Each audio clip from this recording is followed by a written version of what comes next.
ਵਾਹਿਗੁਰੂ ਜੀ ਕਾ ਖਾਲਸਾ ਵਾਹਿਗੁਰੂ ਜੀ ਕੀ ਫਤਿਹ। ਅਸਲਾਮ ਵਾਲੇਕਮ ਆਦਾਬ ਵਰਜ਼ ਮਹਾ ਤੁਹਾਡੀ ਹੋਸਟ ਨੀਲਮ ਕੌਰ ਤੇ ਮੈਂ ਚਵੀਰੀ ਫੋੜੇ ਸਾਰੇ ਦਰਸ਼ਕਾਂ ਤੇ ਸਰੋਤਿਆਂ ਨੂੰ ਜੀ ਆਇਆਂ ਕਹਿੰਦੀਆਂ ਪ੍ਰੋਗਰਾਮ ਸੱਚੋ ਸੱਚ ਵਿੱਚ ਜਿਹੜੇ ਇਸ ਪ੍ਰੋਗਰਾਮ ਨਾਲ ਦੇਸ਼ਾਂ ਵਿਦੇਸ਼ਾਂ ਤੋਂ ਜੁੜ ਚੁੱਕੇ ਨੇ। ਖਾਲਸਾ ਅਫੇਅਰ ਸੈਂਟਰ ਦੇ ਸੰਚਾਲਕ ਡਾਕਟਰ ਅਮਰਜੀਤ ਸਿੰਘ ਜੀ ਰੋਜ਼ਾਨਾ ਦੀ ਤਰ੍ਹਾਂ ਸਟੂਡੀਓ ਵਿੱਚ ਮੇਰੇ ਨਾਲ ਸ਼ਾਮਲ ਨੇ।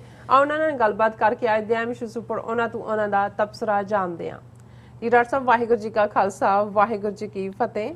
हाँ जी नीलम कौर जी ਤੁਹਾਨੂੰ ਵੀ ਤੇ ਦੁਨੀਆ ਭਰ ਚ ਬੈਠੇ ਸਾਡੇ ਬਹੁਤ ਹੀ ਪਿਆਰੇ ਸੋਹਣੇ ਸਿਆਣੇ ਟੀਵੀ 84 ਦੇ ਦਰਸ਼ਕਾਂ ਨੂੰ ਵੀ ਵਾਹਿਗੁਰੂ ਜੀ ਕਾ ਖਾਲਸਾ ਵਾਹਿਗੁਰੂ ਜੀ ਕੀ ਫਤਿਹ ਤੇ ਸਾਡੇ ਬਹੁਤ ਹੀ ਪਿਆਰੇ ਮੁਸਲਮਾਨ ਭੈਣਾਂ ਭਰਾਵਾਂ ਨੂੰ अस्सलाम वालेकुम। जी डॉक्टर साहब जी आनू प्रोग्राम सचो सच विच बहुत शुक्रिया जी। डॉक्टर साहब आज 14 सितंबर 2021 30 भादो नानक शाही संमत 553 ਦਾ ਦਿਨ ਹੈ ਤੇ ਡਾਕਟਰ ਸਾਹਿਬ ਪ੍ਰੋਗਰਾਮ ਸ਼ੁਰੂ ਕਰਨ ਤੋਂ ਪਹਿਲਾਂ ਅਸੀਂ ਆਪਣੇ ਦਰਸ਼ਕਾਂ ਤੇ ਸਰੋਤਿਆਂ ਨੂੰ ਹਮੇਸ਼ਾ ਤਰ੍ਹਾਂ ਦੱਸਿਓ ਵੀਅਰਸ ਜੇ ਤੁਸੀਂ ਹੱਕ ਕੇ ਸੱਚ ਇਨਸਾਫ ਤੇ ਪੈਰਾ ਦਿਨ ਦਾ ਇੱਕੋ ਇੱਕ ਚੈਨਲ ਟੀਵੀ 84 ਨੂੰ ਦੇਖਣਾ ਚਾਹੁੰਦੇ ਹੋ ਤਾਂ ਤੁਸੀਂ ਦੇਖ ਸਕਦੇ ਹੋ ਸਪੈਕਟਰਮ ਕੇਬਲ, ਆਸਿਨ cable, Bell Fibre cable in Canada, roku, Jadoo box, ਸ਼ਾਵਾ, ਫੇਸਬੁੱਕ ਟੀਵੀ 84 ਦੀ ਐਪ ਰਾਹੀਂ online streaming and IP box ਤੇ ਤੁਸੀਂ ਟੀਵੀ 84 ਨੂੰ ਦੇਖ ਸਕਦੇ ਹੋ। ਵਿਊਅਰਸ ਜੇ ਤੁਸੀਂ ਟੀਵੀ 84 ਨਾਲ ਜਾਂ ਪ੍ਰੋਗਰਾਮ ਸੱਚੋ ਸੱਚ ਨਾਲ ਫੇਸਬੁੱਕ ਰਾਹੀਂ ਜੁੜੇ ਹੋ ਤਾਂ ਇਸ ਨੂੰ ਵੱਧ ਤੋਂ ਵੱਧ ਲਾਈਕ ਕਰੋ ਤੇ ਸ਼ੇਅਰ ਕਰੋ ਅਤੇ ਨਾਲ ਹੀ YouTube ਤੇ ਸਬਸਕ੍ਰਾਈਬ ਵੀ ਕਰੋ। ਇਹ ਵੀ ਦੱਸ ਦਿਓ ਕਿ ਤੁਸੀਂ ਟੀਵੀ 84 ਦੀ ਐਪ ਨੂੰ ਐਂਡਰੋਇਡ ਐਂਡ ਐਪ ਸਟੋਰ ਤੇ ਡਾਊਨਲੋਡ ਕਰਕੇ ਜੋ ਟੀਵੀ 84 ਦੀ ਲਾਈਵ ਸਟ੍ਰੀਮ ਹੈ ਉਸ ਨੂੰ ਤੁਸੀਂ 24 ਆਵਰਸ ਦੇਖ ਸਕਦੇ ਹੋ। ਵਿਊਅਰਸ ਹੁਣ ਅਸੀਂ ਆਪਣੇ ਪ੍ਰੋਗਰਾਮ ਦੀ ਸ਼ੁਰੂਆਤ ਕਰਨ ਜਾ ਰਹੇ ਹਾਂ। ਪ੍ਰੋਗਰਾਮ ਦੇ ਸ਼ੁਰੂ ਦੇ ਵਿੱਚ ਹਮੇਸ਼ਾ ਤਰ੍ਹਾਂ ਤੁਹਾਨੂੰ ਆਪਾਂ ਦੱਸ ਦਈਏ ਕਿ ਅੱਜ ਦੇ ਪ੍ਰੋਗਰਾਮ ਸੱਚੋ ਸੱਚ ਨੂੰ ਸਪਾਂਸਰ ਕੀਤਾ ਗਿਆ ਹੈ ਕੈਂਟ ਸਿਆਟਲ ਵਿਖੇ ਸਥਿਤ ਸੱਗੂ ਆਟੋਮੋਟਿਵ ਰਿਪੇਅਰ ਵੱਲੋਂ। ਸੋ ਪਿਛਲੇ 20 ਸਾਲਾਂ ਤੋਂ ਵਾਸ਼ਿੰਗਟਨ ਸੂਬੇ ਦੇ ਕੈਂਟ ਸ਼ਹਿਰ ਵਿਖੇ ਸੱਗੂ ਆਟੋਮੋਟਿਵ ਰਿਪੇਅਰ ਭਰੋਸੇਮੰਦ ਆਟੋ ਸਰਵਿਸਿਜ਼ ਦੇ ਜਿਹੜੇ ਨੇ ਉਹ ਦੇ ਰਹੇ ਨੇ। ਹਰ ਤਰ੍ਹਾਂ ਦੀ ਗੱਡੀ ਦੀ ਜਿਹੜੀ ਰਿਪੇਅਰ ਹੈ ਪ੍ਰੋਫੈਸ਼ਨਲ ਟੀਮ ਵੱਲੋਂ ਹੈ ਕੀਤੀ ਜਾਂਦੀ ਹੈ। So repair filter, transmission, suspension, emission, tune-ups and air conditioning ਨਾਲ ਜਿਹੜੇ ਸਮੇਤ ਜਿਹੜੀਆਂ ਸਾਰੀਆਂ ਪ੍ਰੋਬਲਮਸ ਨੇ ਉਹ ਸੋਲਵ ਕੀਤੀਆਂ ਜਾਂਦੀਆਂ ਨੇ। ਸੋ ਕੈਂਟ ਅਤੇ ਜੰਡੇ ਨਾਲ ਲੱਗਦੇ ਇਲਾਕਿਆਂ ਦੇ ਸੱਜਣ ਜਿਹੜੇ ਨੇ ਸੱਗੂ ਆਟੋਮੋਟਿਵ ਰਿਪੇਅਰ ਨਾਲ ਸੰਪਰਕ ਜਿਹੜੇ ਨੇ ਉਹ ਕਰ ਸਕਦੇ ਨੇ। ਸੋ ਅੱਜ ਦੀ ਸਪਾਂਸਰਸ਼ਿਪ ਲਈ ਅਸੀਂ ਸੱਗੂ ਆਟੋਮੋਟਿਵ ਦੇ ਮਾਲਕ ਸਰਦਾਰ ਸੁਰਜੀਤ ਸਿੰਘ ਅਤੇ ਉਹਨਾਂ ਦੀ ਸਮੁੱਚੀ ਟੀਮ ਦਾ ਤਹਿ ਦਿਲ ਤੋਂ ਧੰਨਵਾਦ ਕਰਦੇ ਹਾਂ। ਸੋ ਤੁਹਾਨੂੰ ਵੀ ਆਪਾਂ ਅਪੀਲ ਤੇ ਬੇਨਤੀ ਕਰਦੇ ਹਾਂ ਕਿ ਤੁਸੀਂ ਵੀ ਵੱਧ ਤੋਂ ਵੱਧ ਪ੍ਰੋਗਰਾਮ ਸੱਚੋ ਸੱਚ ਨੂੰ ਸਪਾਂਸਰ ਕਰੋ। ਸਪਾਂਸਰਸ਼ਿਪ ਲਈ ਤੁਸੀਂ ਸਾਨੂੰ ਕਾਲ ਕਰ ਸਕਦੇ ਹੋ ਸਾਡੇ ਫੋਨ ਨੰਬਰ ਤੇ 5166619184।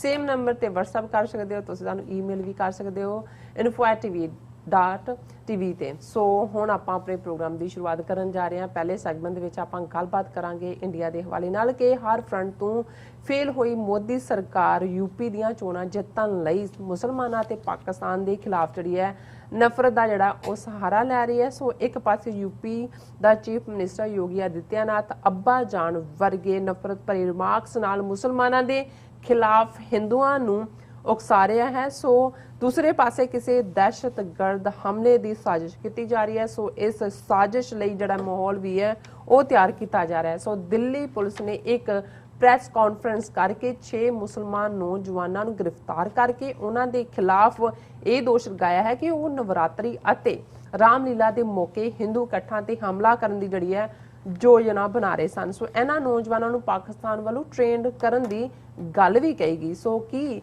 ਇੱਕ ਹੋਰ ਪੁਲਵਾਮਾ ਸਟਾਈਲ ਹਮਲੇ ਦੀ ਤਿਆਰੀ ਤਾਂ ਨਹੀਂ ਹੋ ਰਹੀ? ਸੋ ਇਸ ਬਾਰੇ ਆਪਾਂ ਗੱਲਬਾਤ ਕਰਨ ਜਾ ਰਹੇ ਹਾਂ। ਸੋ ਅਸੀਂ ਚਾਹਾਂਗੇ ਕਿ ਤੁਸੀਂ ਸਾਡੇ ਨਾਲ ਸਟਾਰਟਿੰਗ ਤੋਂ ਲੈ ਕੇ ਐਂਡ ਤੱਕ ਇਸੇ ਤਰ੍ਹਾਂ ਹੀ ਬਣੇ ਰਹਿਣਾ। ਦੇਖਣ ਸੁਣਨੀ ਤੁਹਾਡਾ ਸਭ ਦਾ ਬਹੁਤ ਬਹੁਤ ਸ਼ੁਕਰੀਆ। ਜੀ ਡਾਕਟਰ ਸਾਹਿਬ ਕੀ ਕਹਿਣਾ ਚਾਹੋਗੇ? ਦੇਖੋ ਸਭ ਤੋਂ ਪਹਿਲਾਂ ਤਾਂ ਅਸੀਂ sir Surjit Singh Saggu automotive repair Seattle cantt ਦੇ ਵਿੱਚ ਨੇ ਉਹਨਾਂ ਦਾ ਸ਼ੁਕਰੀਆ ਅਦਾ ਕਰਦੇ ਹਾਂ ਜੀ। ਅਸੀਂ ਜਦੋਂ ਵੀਕਐਂਡ ਤੇ ਸੀਐਟਲ ਗਏ ਸੋ ਉਹਨਾਂ ਦੇ ਨਾਲ ਅਮਰਵੀਰ ਸਿੰਘ ਸਾਡੇ ਵੀਰ ਸਤਪਾਲ ਸਿੰਘ ਪੁਰੇਵਾਲ ਜਿਨ੍ਹਾਂ ਨਾਲ ਉਹਨਾਂ ਦਾ ਰਾਬਤਾ ਵੀ ਸੀ। ਸੋ ਉਹਨਾਂ ਨੇ ਆਪਣੀ ਵਰਕਸ਼ਾਪ ਵਾਲੇ ਸਪੌਟ ਦੇ ਉੱਤੇ ਹੀ ਜਿਹੜਾ ਹੈ ਉਹ ਸ਼ੂਟ ਵੀ ਕੀਤੀ ਉਹਨਾਂ ਦੀ ਐਡ।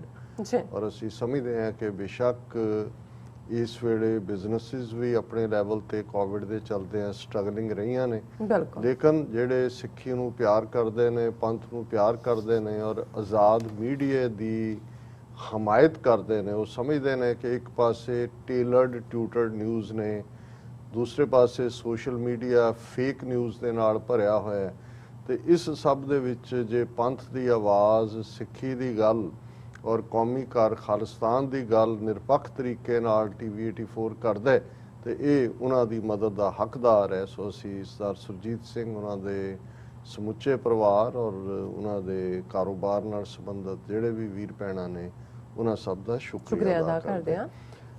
ਕੱਲ ਦਾ ਸਾਡਾ ਪ੍ਰੋਗਰਾਮ ਜਿਹੜਾ ਸੀਐਟਲ ਔਰ ਅਮਰੀਕਾ ਕੈਨੇਡਾ ਪੀਸ ਆਰਚ ਦੇ ਵਿੱਚ ਪ੍ਰੀਤ ਮਿਲਣੀਆਂ ਤੇ ਆਧਾਰਿਤ ਸੀ, ਉਸ ਨੂੰ ਸਾਡੇ ਦਰਸ਼ਕਾਂ ਵੱਲੋਂ ਬਹੁਤ ਪਸੰਦ ਕੀਤਾ ਗਿਆ। ਬਹੁਤ ਗੁੱਡਵਿਲ ਮੈਸੇਜ ਨੇ। ਨਾਈਸ। ਔਰ ਸਾਡੇ ਇੱਕ ਵੀਰ ਨੇ ਪਾਕਿਸਤਾਨ ਤੋਂ ਲਿਖਿਆ ਕਿ ਪਹਿਲੀ ਵਾਰ ਹੈ ਕਿ ਕਿਸੇ ਨੇ ਇਹ ਗੱਲ ਕੀਤੀ ਹੈ ਕਿ ਵਾਹਗਾ ਬਾਰਡਰ ਤੇ ਜਿਹੜੀ ਇੰਡੀਆ ਪਾਕਿਸਤਾਨ ਦੋਨੋਂ ਪਾਸਿਆਂ ਤੋਂ ਝੰਡਾ ਚਾੜਨ ਤੇ ਲਾਹਣ ਵਾਲੀ ਰਸਮ ਦੇ ਨਾਂ ਥੱਲੇ ਜਿਸ ਕਿਸਮ ਦੀ ਨਫ਼ਰਤ ਪਰੋਸੀ ਜਾਂਦੀ ਹੈ ਕਿ ਉਹ ਕਿਵੇਂ ਕਿੰਨੀ ਬੇਈਮਾਨੀ ਹੈ। ਔਰ ਬਹੁਤ ਸਾਰੇ ਸਾਡੇ ਪਾਕਿਸਤਾਨੀ ਵੀਰਾਂ ਨੇ ਉਸ ਖਾਬ ਨੂੰ, ਜਿਹੜਾ ਖਾਬ ਬਹੁਤ ਜਲਦੀ ਹਕੀਕਤ 'ਚ ਬਦਲਣ ਜਾ ਰਿਹਾ ਹੈ ਕਿ ਜਿੱਥੇ ਦੋਵੇਂ ਪਾਸਿਆਂ ਦੇ ਜਿਹੜੇ ਵੀਰ ਭੈਣਾਂ ਨੇ ਉਸ ਕਿਸਮ ਦੇ ਸਾਂਝੇ ਪਾਰਕ ਦੇ ਵਿੱਚ ਬੈਠ ਕੇ ਜਿੱਥੇ ਅਸੀਂ ਦੇਸੀ ਫਰੂਟ ਔਰ ਦੂਸਰਿਆਂ ਦੀ ਗੱਲ ਕੀਤੀ, ਉੱਥੇ ਇੱਕ ਨੇ ਇਹ ਵੀ ਪੁੱਛਿਆ ਕਿ ਕੀ ਮੱਕੀ ਦੀ ਰੋਟੀ ਸਾਗ ਵੀ ਲਿਆ ਸਕਾਂਗੇ ਉੱਥੇ ਕਿ ਨਹੀਂ। ਸੋ ਤੁਸੀਂ ਜੋ ਮਰਜ਼ੀ ਲਿਆ ਸਕਦੇ ਹੋ, ਅਸੀਂ ਜੋ ਮਰਜ਼ੀ ਲਿਆ ਸਕਦੇ ਹਾਂ। ਆਪਣੀ ਧਰਤੀ ਦੀਆਂ ਜਿਹੜੀਆਂ ਸੁਗਾਤਾਂ ਨੇ, ਧਰਤੀ ਦੇ ਜੋ ਸਾਡੀ ਖੁਰਾਕ ਹੈ, ਉਹੀ ਸਾਡਾ ਹੈ। ਇਹ ਹੈ ਕਿ ਵੀ ਲੱਸੀ ਬਹੁਤ ਜ਼ਿਆਦਾ ਖਾ ਕੇ ਬਹੁਤ ਜ਼ਿਆਦਾ ਸੌਣ ਦਾ ਨਹੀਂ ਹੋਣਾ ਚਾਹੀਦਾ। ਸੋ ਅਸੀਂ ਇਹ ਸਮਝਦੇ ਹਾਂ ਕਿ ਇਹ ਸਾਡੇ ਲਈ ਫਖਰ ਔਰ ਮਾਣ ਵਾਲੀ ਗੱਲ ਹੁੰਦੀ ਹੈ। ਗੱਲ ਤਾਂ ਸਿਚੁਏਸ਼ਨਸ ਤਾਂ ਉਹੀ ਨੇ ਹਰ ਪਾਸੇ, ਲੇਕਿਨ ਤੁਸੀਂ ਉਹਨਾਂ ਚੋਂ ਕਿਵੇਂ ਪੋਜ਼ਿਟਿਵਿਟੀ ਦੇਖਦੇ ਹੋ। ਔਰ ਮੈਂ ਕੱਲ ਹੀ ਇਹ ਸੋਚ ਰਿਹਾ ਸੀ ਕਿ ਕਾਇਦੇ ਆਜ਼ਮ ਨੇ ਜਦੋਂ ਇਹ ਜਿਹੜਾ ਇਹ ਉਹਨਾਂ ਦਾ ਡ੍ਰੀਮ ਸੀ ਕਿ ਭਾਰਤ ਪਾਕਿਸਤਾਨ ਦੇ ਰਿਸ਼ਤੇ ਇਵੇਂ ਹੀ ਹੋਣ ਅਮਰੀਕਾ ਕੈਨੇਡਾ ਦੇ, ਤੇ ਅੱਜ ਜੇ ਅਸੀਂ ਯੂਰਪ ਵੱਲ ਕਹੀਏ ਤੇ ਅਸੀਂ ਯੂਰਪ ਦੀ ਗੱਲ ਵੀ ਕੀਤੀ ਕਿ ਯੂਰਪੀਅਨ ਯੂਨੀਅਨ ਨੇ ਕਿਵੇਂ ਬਾਰਡਰ ਖੋਲ੍ਹੇ ਨੇ। ਪਰ ਇਸ ਗੱਲ ਦਾ ਧਿਆਨ ਰਹੇ, ਜਦੋਂ ਉਹ ਇਹ ਕਹਿ ਰਹੇ ਸੀ ਉਦੋਂ ਤਾਂ ਅਜੇ ਸੈਕੰਡ ਵਰਲਡ ਵਾਰ ਖਤਮ ਹੋਇਆ ਸੀ। 1939 ਤੋਂ 1945 ਤੱਕ ਜਿਹੜਾ ਚੱਲਿਆ, ਔਰ ਜਿਹੜਾ ਯੂਰਪ ਨੇ ਹੀ ਲੜਿਆ ਔਰ ਕਿਵੇਂ ਇੱਕ ਦੂਸਰੇ ਦੀਆਂ ਹੱਦਾਂ ਜਿਹੜੀਆਂ ਨੇ ਉਹਨਾਂ ਦੇ ਲਈ ਕਿਸ ਕਿਸਮ ਦਾ ਜਿਹੜਾ ਹੈ ਉਹ ਨਫ਼ਰਤ ਵਾਲਾ ਪਾਰਟ ਸੀ। ਉਦੋਂ ਵੀ ਅਮਰੀਕਾ ਜਿਹੜਾ ਹੈ, ਅਮਰੀਕਾ ਕੈਨੇਡਾ ਦਾ ਰਿਸ਼ਤਾ ਇਵੇਂ ਦਾ ਸੀ। ਸੋ ਉਸ ਯੂਰਪ ਵੱਲ ਇਸ਼ਾਰਾ ਨਾ ਕਰਕੇ ਉਹਨਾਂ ਨੇ ਪੁਆਇੰਟ ਆਊਟ ਹੀ ਅਮਰੀਕਾ ਕੈਨੇਡਾ ਵੱਲ ਕੀਤਾ।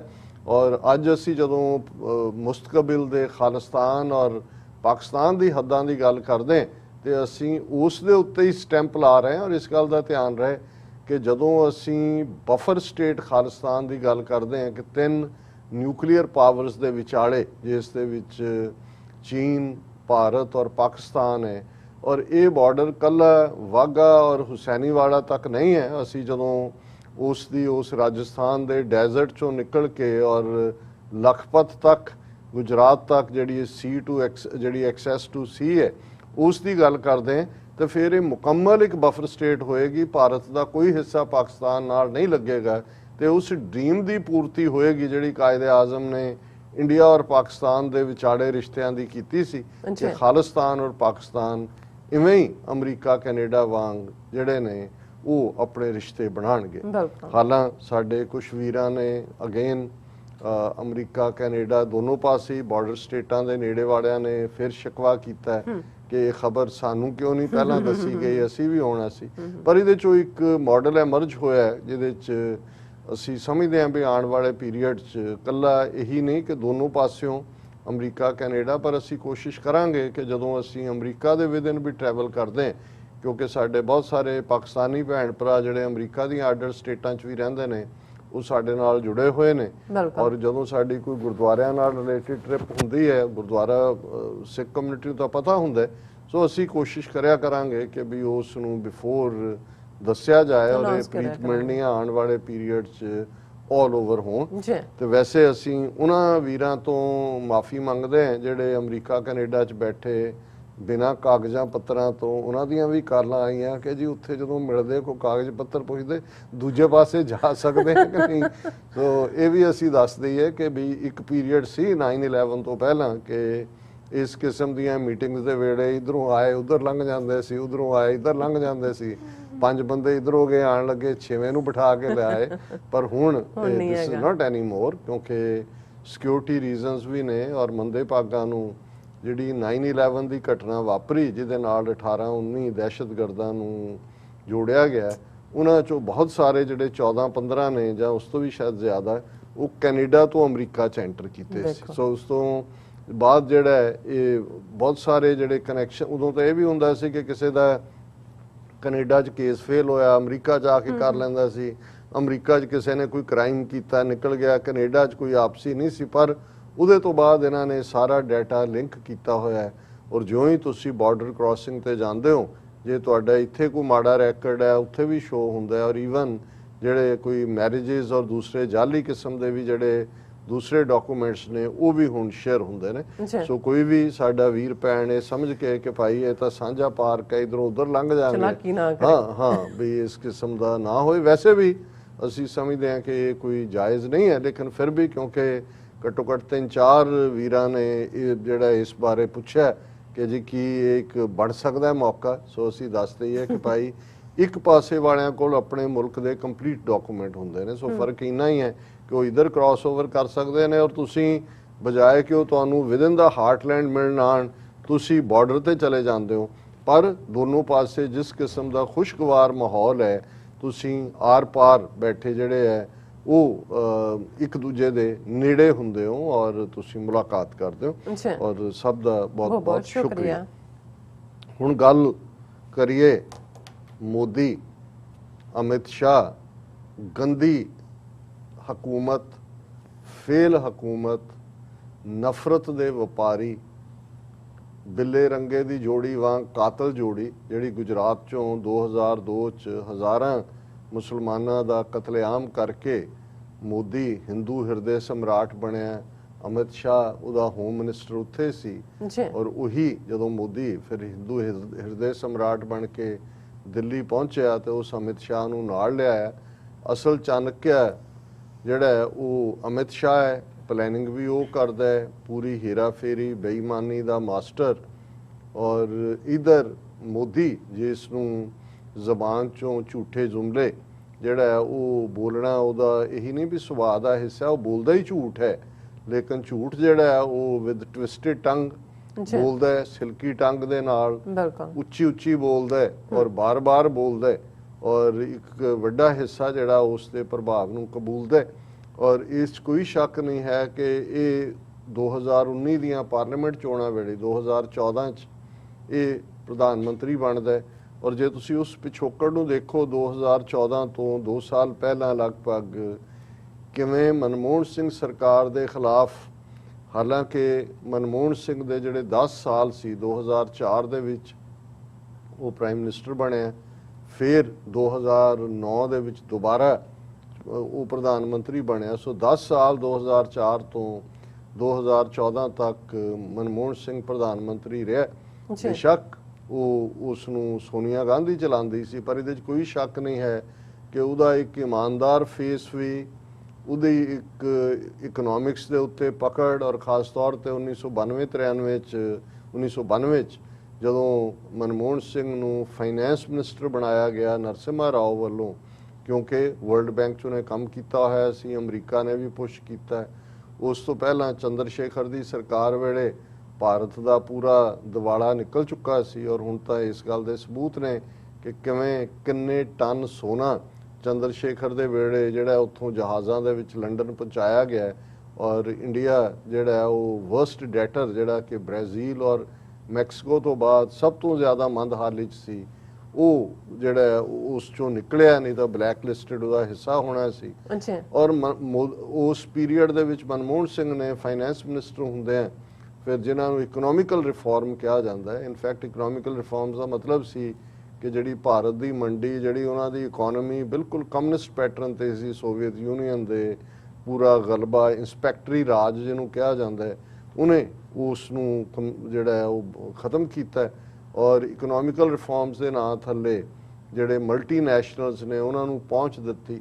ਔਰ ਇਹਦੇ 'ਚ ਵੀ ਕੋਈ ਸ਼ੱਕ ਨਹੀਂ ਹੈ ਕਿ ਉਹ ਜਿਹੜਾ 10 ਸਾਲ ਦਾ ਮਨਮੋਹਨ ਸਿੰਘ ਦਾ ਪੀਰੀਅਡ ਹੈ ਉਹ ਇਕਨੋਮਿਕਲ ਪ੍ਰੋਗਰੈਸ ਲਈ ਜਿਹੜਾ ਉਹ ਜਾਣਿਆ ਜਾਂਦਾ। ਔਰ ਅਸੀਂ ਤਾਂ ਹਮੇਸ਼ਾ ਇਹ ਕਹਿੰਦੇ ਹਾਂ ਕਿ ਭਾਈ ਇਹ ਵੀ ਪਤਾ ਨਹੀਂ ਇੱਕ ਪੱਗ ਵਾਲੇ ਨੇ ਉਸ ਭਾਰਤ ਨੂੰ 20 ਸਾਲ ਲੀਜ਼ ਆਫ ਲਾਈਫ ਦੇ ਦਿੱਤੀ, ਨਹੀਂ ਤਾਂ ਇਹਨਾਂ ਦਾ ਪਟਾਕਾ 1991-92 'ਚ ਹੀ ਪੈ ਜਾਣਾ ਸੀ। ਔਰ ਇਸ ਗੱਲ ਦਾ ਧਿਆਨ ਰਹੇ ਕਿ ਅਮਰੀਕਾ ਦੀ ਗੱਲ ਜਦੋਂ ਅਸੀਂ ਕਰਦੇ ਹਾਂ, ਇੱਥੇ ਤਾਂ ਜਮਹੂਰੀਅਤ ਔਰ ਇਕਨੋਮੀ ਦਾ ਇੱਕ ਵੱਖਰੀ ਕਿਸਮ ਦਾ ਰਿਸ਼ਤਾ ਹੈ, ਲੇਕਿਨ ਇਕਨੋਮਿਕਲ ਕਲੈਪਸ ਨੇ ਸੋਵੀਅਤ ਯੂਨੀਅਨ ਦੇ 15 ਟੁਕੜੇ ਕੀਤੇ ਔਰ ਉਸੇ ਇਕਨੋਮਿਕਲ ਕਲੈਪਸ ਨੇ ਯੂਗੋਸਲਾਵੀਆ ਦੇ 8 ਟੁਕੜੇ ਕੀਤੇ ਔਰ 1990 ਦੇ ਵਿੱਚ ਭਾਰਤ ਦਾ ਇਕਨੋਮਿਕਲੀ ਉਹ ਹਾਲ ਹੀ ਹੋਣ ਜਾ ਰਿਹਾ ਸੀ ਜੋ ਕਿ ਯੂਗੋਸਲਾਵੀਆ ਔਰ ਸੋਵੀਅਤ ਯੂਨੀਅਨ ਦਾ ਆਰਥਿਕ ਮੰਦਹਾਲੀ ਕਰਕੇ ਹੋਇਆ ਸੀ।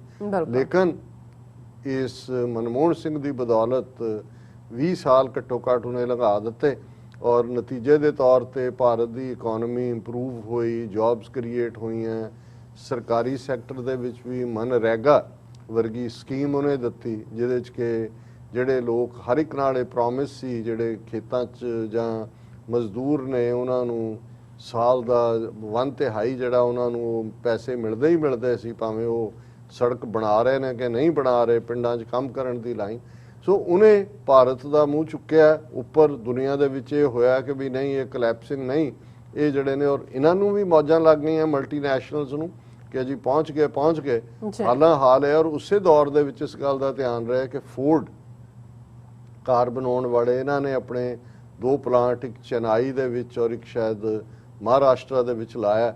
ਔਰ ਪਿਛਲੇ ਦਿਨਾਂ 'ਚ ਜਿਹੜੀ ਪਿਛਲੇ ਹਫਤੇ ਦੀ ਵੱਡੀ ਖਬਰ ਸੀ ਕਿ ਫੋਰਡ ਨੇ ਆਪਣੇ ਦੋਨੋਂ ਹੀ ਜਿਹੜੇ ਮੈਨੂਫੈਕਚਰਿੰਗ ਯੂਨਿਟ ਨੇ ਉੱਥੇ ਉਹ ਬੰਦ ਕਰ ਦਿੱਤੇ ਨੇ ਕਿਉਂਕਿ ਪਿਛਲੇ 10 ਸਾਲ ਦੇ ਵਿੱਚ ਔਰ ਅੰਦਾਜ਼ਾ ਲਾਓ ਇਹੀ ਮੋਦੀ ਦਾ ਪੀਰੀਅਡ ਹੈ, $2 ਬਿਲੀਅਨ ਦਾ ਲਾਸ ਹੋਇਆ ਫੋਰਡ ਨੂੰ ਔਰ ਉਹਨਾਂ ਦੇ 4000 ਤੋਂ ਜ਼ਿਆਦਾ ਜਿਹੜੇ ਕਾਮੇ ਇੱਕ ਯੂਨਿਟ ਦੇ ਵਿੱਚ ਜਿਹੜੇ ਨੇ ਉਹ ਅਨਇੰਪਲੋਇਡ ਹੋਏ ਨੇ। ਜਾਂ ਦੂਜੇ ਮੈਂ ਇਹ ਬੈਕਗਰਾਉਂਡ ਦੇ ਰਿਹਾ ਕਿ ਬਹੁਤ ਵਾਰ ਅਸੀਂ ਜਦੋਂ ਮੋਦੀ ਸਰਕਾਰ ਹਰ ਫਰੰਟ ਤੇ ਕਲੈਪਸ ਦੀ ਗੱਲ ਕਰਦੇ ਹਾਂ ਤੇ ਇਹ ਮਹਿਜ਼ ਇਹੀ ਨਹੀਂ ਹੈ ਕਿ ਕੋਵਿਡ ਦੇ ਚਲਦੇ ਆ 40 ਤੋਂ 45 ਲੱਖ ਲੋਕ ਮਰ ਗਏ ਜਾਂ ਸਾਰਾ ਸਿਸਟਮ ਹਰ ਪਾਸੇ ਤਰ੍ਹਾਂ ਹੀ ਮਚੀ ਹੋਈ ਹੈ, ਕਿਵੇਂ ਕਲੈਪਸ ਹੋਇਆ, ਆਕਸੀਜਨ ਤੱਕ ਇਹਨਾਂ ਕੋਲ ਦੇਣ ਨੂੰ ਨਹੀਂ ਹੈ।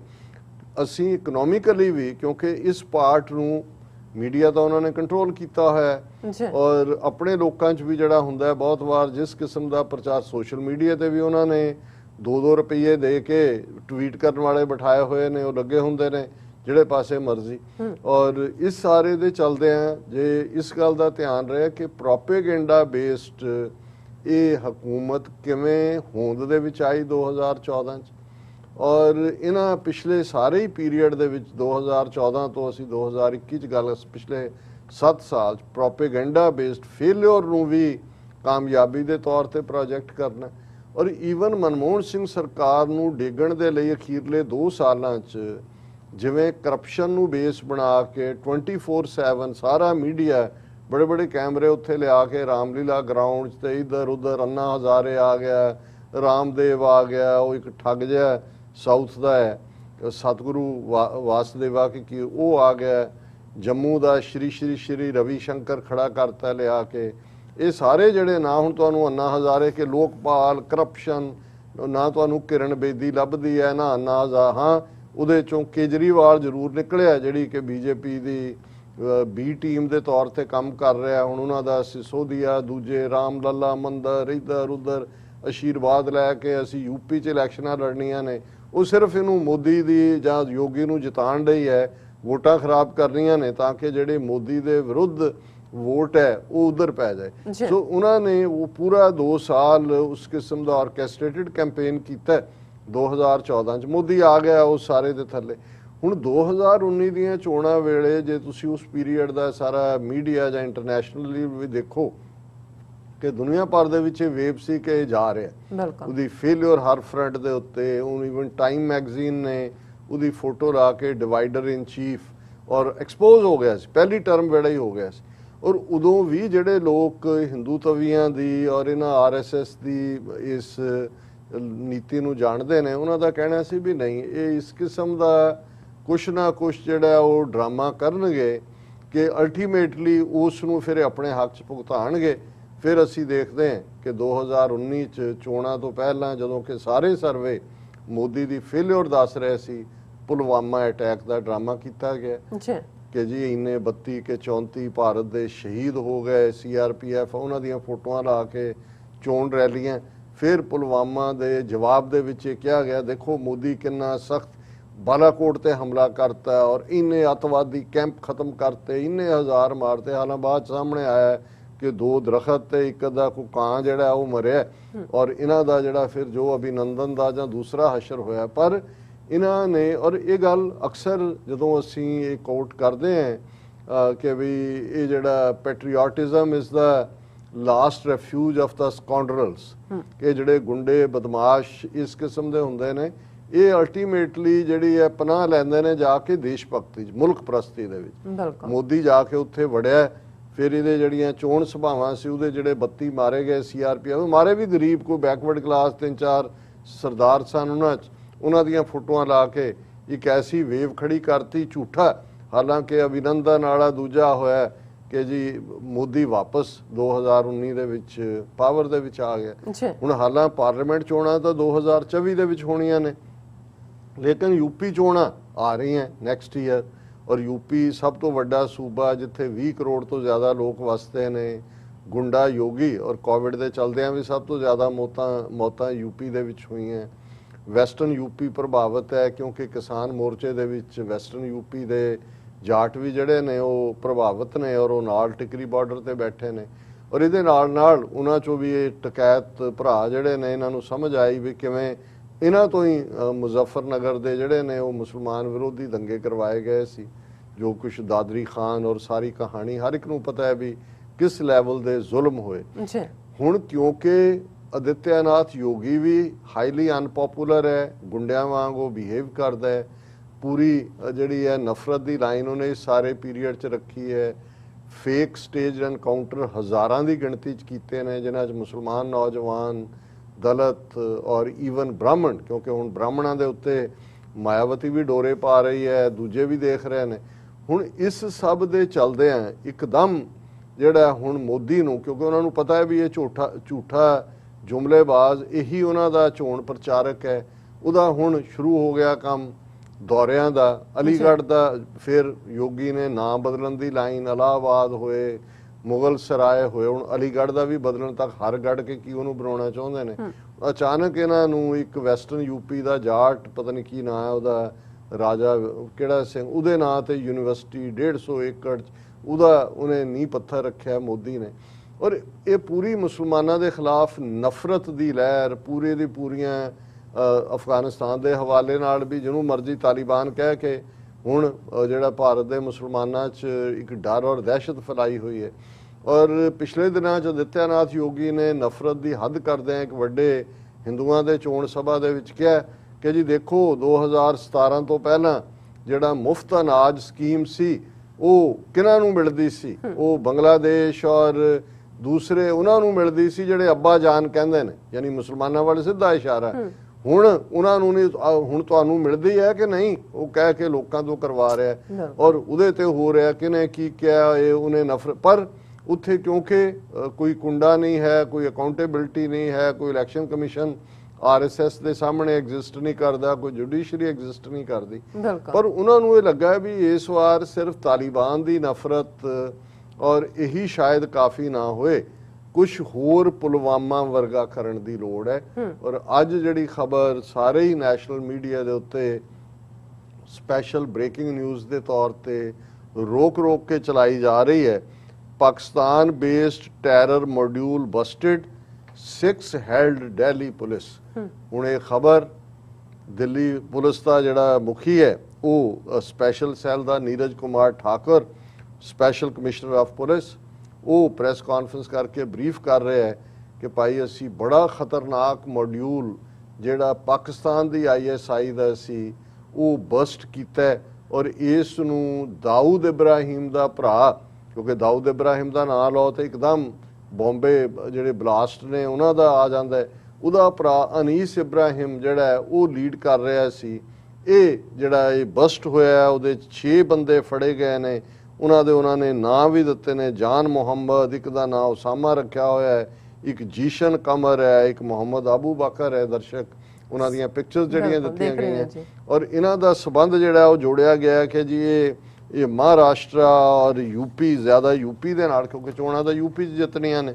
ਔਰ ਇਹ ਕਿਹਾ ਗਿਆ, ਪੁਲਿਸ ਨੇ ਕਿਹਾ ਕਿ ਵੀ ਇਹ ਜਿਹੜੇ ਦਹਿਸ਼ਤਗਰਦ ਨੇ ਜਿਹੜੇ ਬਸਟ ਕੀਤੇ, ਇਹ ਪਲਾਨ ਕਰ ਰਹੇ ਸੀ ਜਿਹੜੇ ਹਿੰਦੂਆਂ ਦੇ 3 ਵੱਡੇ ਫੰਕਸ਼ਨ ਆਉਣ ਵਾਲੇ ਦਿਨਾਂ 'ਚ ਹੋਣ ਜਾ ਰਹੇ ਨੇ, ਉਹਨਾਂ ਦੇ ਵਿੱਚ ਗਣੇਸ਼ ਚਤੁਰਥੀ, ਨਵਰਾਤਰੀ ਤੇ ਰਾਮਲੀਲਾ, ਕਿ ਇਹਨਾਂ ਤਿੰਨਾਂ ਹੀ ਮੌਕਿਆਂ ਦੇ ਉੱਤੇ ਉਹਨਾਂ ਨੇ ਸਾਰੇ ਮੁਲਕ ਦੇ ਵਿੱਚ ਵੱਡੇ ਵੱਡੇ ਬਲਾਸਟ ਕਰਨੇ ਸੀ।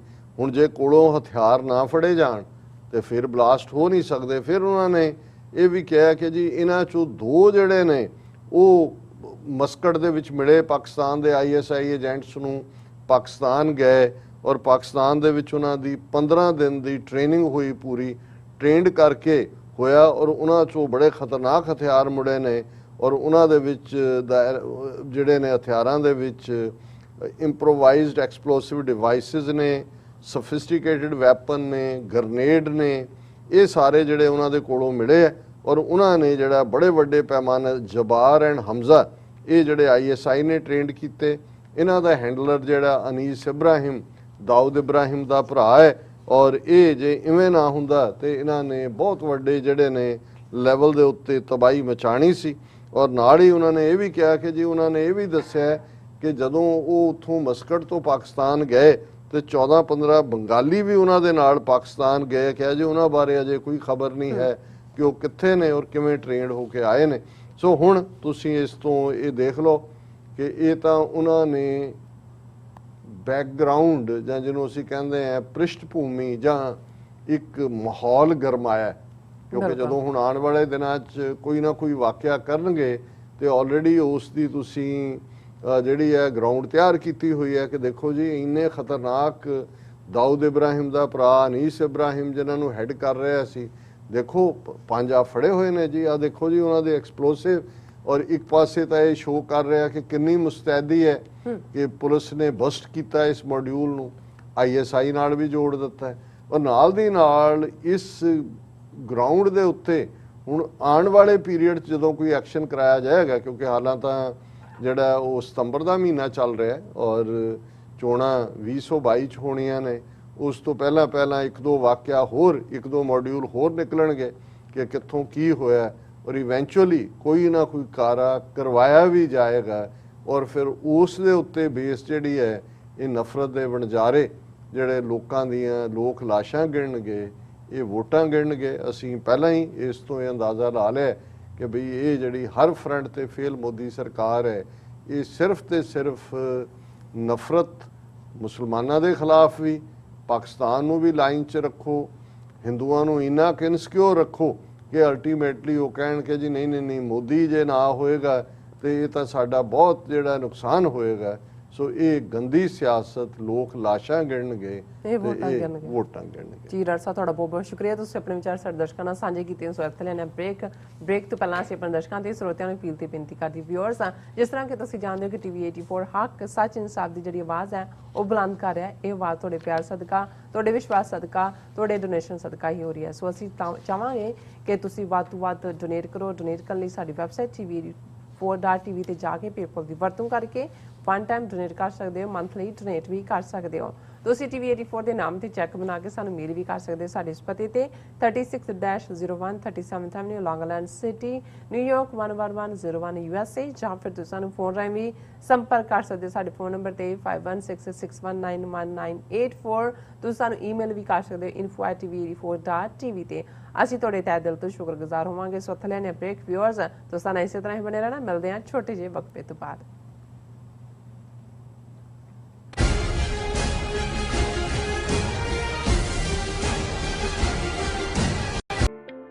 ਸਿਗਨੇਚਰ ਟਰੱਕ ਸਰਵਿਸ ਰਾਊਟ 81 ਉੱਤੇ ਐਗਜ਼ਿਟ 235 ਤੇ ਟਰੱਕਰ ਵੀਰਾਂ ਲਈ 24 ਘੰਟੇ ਰੋਡ ਸਰਵਿਸ ਦੀ ਸੁਵਿਧਾ ਮੌਜੂਦ।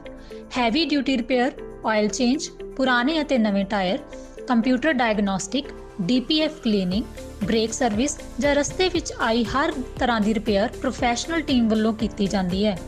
ਬ੍ਰੇਕਫਾਸਟ, ਲੰਚ ਅਤੇ ਡਿਨਰ ਲਈ ਪੰਜਾਬੀ ਢਾਬੇ ਦਾ ਆਨੰਦ ਵੀ ਮਾਣੋ। ਡਰਾਈਵਰ ਅਤੇ ਟਰੱਕ ਆਪਰੇਟਰ ਵੀਰ ਡਿਸਪੈਚ ਦੀ ਸਰਵਿਸ ਲਈ ਸਾਡੇ ਨਾਲ ਸੰਪਰਕ ਕਰਨ। Signature truck service 58 triangle drive, wares cave, Virginia 24486।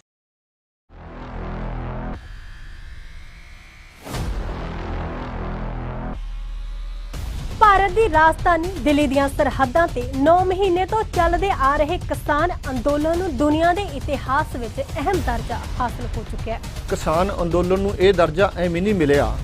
ਇਹ ਦਰਜਾ ਹਾਸਲ ਕਰਨ ਲਈ ਕਿਸਾਨਾਂ ਨੂੰ ਬਹੁਤ ਜ਼ਿਆਦਾ ਕੀਮਤ ਚੁਕਾਉਣੀ ਪਈ ਆ। 600 ਤੋਂ ਵੱਧ ਕਿਸਾਨਾਂ ਨੂੰ ਆਪਣੀ ਜਾਨ ਦੀ ਬਾਜੀ ਲਾਉਣੀ ਪਈ। ਹਜ਼ਾਰਾਂ ਕਰੋੜ ਰੁਪਏ ਇਸ ਅੰਦੋਲਨ ਦੀ ਭੇਟ ਚੜਾਉਣੇ ਪਏ। ਜਿਹੜਾ ਕੀਮਤੀ ਸਮਾਂ ਤੇ ਸ਼ਕਤੀ ਖੇਤੀ ਉਤਪਾਦਨ ਵਿੱਚ ਕਿਸਾਨਾਂ ਨੇ ਲਾਉਣਾ ਸੀ, ਉਹ ਮੋਦੀ ਸਰਕਾਰ ਵਿਰੁੱਧ ਲੜਦਿਆਂ ਹੋਇਆਂ ਇਸ ਸੰਘਰਸ਼ ਦੇ ਵਿੱਚ ਲਾਇਆ, ਤਾਂ ਜਾ ਕੇ ਵਿਸ਼ਵ ਦੇ ਇਤਿਹਾਸ ਵਿੱਚ ਕਿਸਾਨ ਅੰਦੋਲਨ ਨੂੰ ਇਹ ਦਰਜਾ ਹਾਸਲ ਹੋਇਆ ਹੈ। ਅੰਦੋਲਨ ਵਿੱਚ ਜਾਨਾਂ ਵਾਰਨ ਵਾਲੇ ਕਿਸਾਨ ਯੋਧਿਆਂ ਦੇ ਜੀਵਨ ਬਾਰੇ voice of Khalsa production group ਵੱਲੋਂ ਇੱਕ ਲੜੀਵਾਰ ਕਿਸਾਨ ਯੋਧਿਆਂ ਦੀ ਦਾਸਤਾਨ ਦਾ ਪ੍ਰਸਾਰਣ 1 ਸਤੰਬਰ ਤੋਂ ਹੋਣ ਜਾ ਰਿਹਾ ਹੈ। ਇਹ ਪ੍ਰੋਗਰਾਮ ਵੇਖਣ ਲਈ ਤੁਸੀਂ voice of Khalsa news Facebook page ਤੇ voice of Khalsa TV YouTube ਦੇ ਨਾਲ ਜੁੜੇ ਰਹਿਣਾ। ਇਸ ਪ੍ਰੋਗਰਾਮ ਨੂੰ ਸਪਾਂਸਰ ਕਰਨ ਦੇ ਲਈ ਤੁਸੀਂ ਸਾਡੇ ਫੋਨ ਨੰਬਰ +1 917 225 2798 ਤੇ ਸੰਪਰਕ ਕਰ ਸਕਦੇ ਹੋ।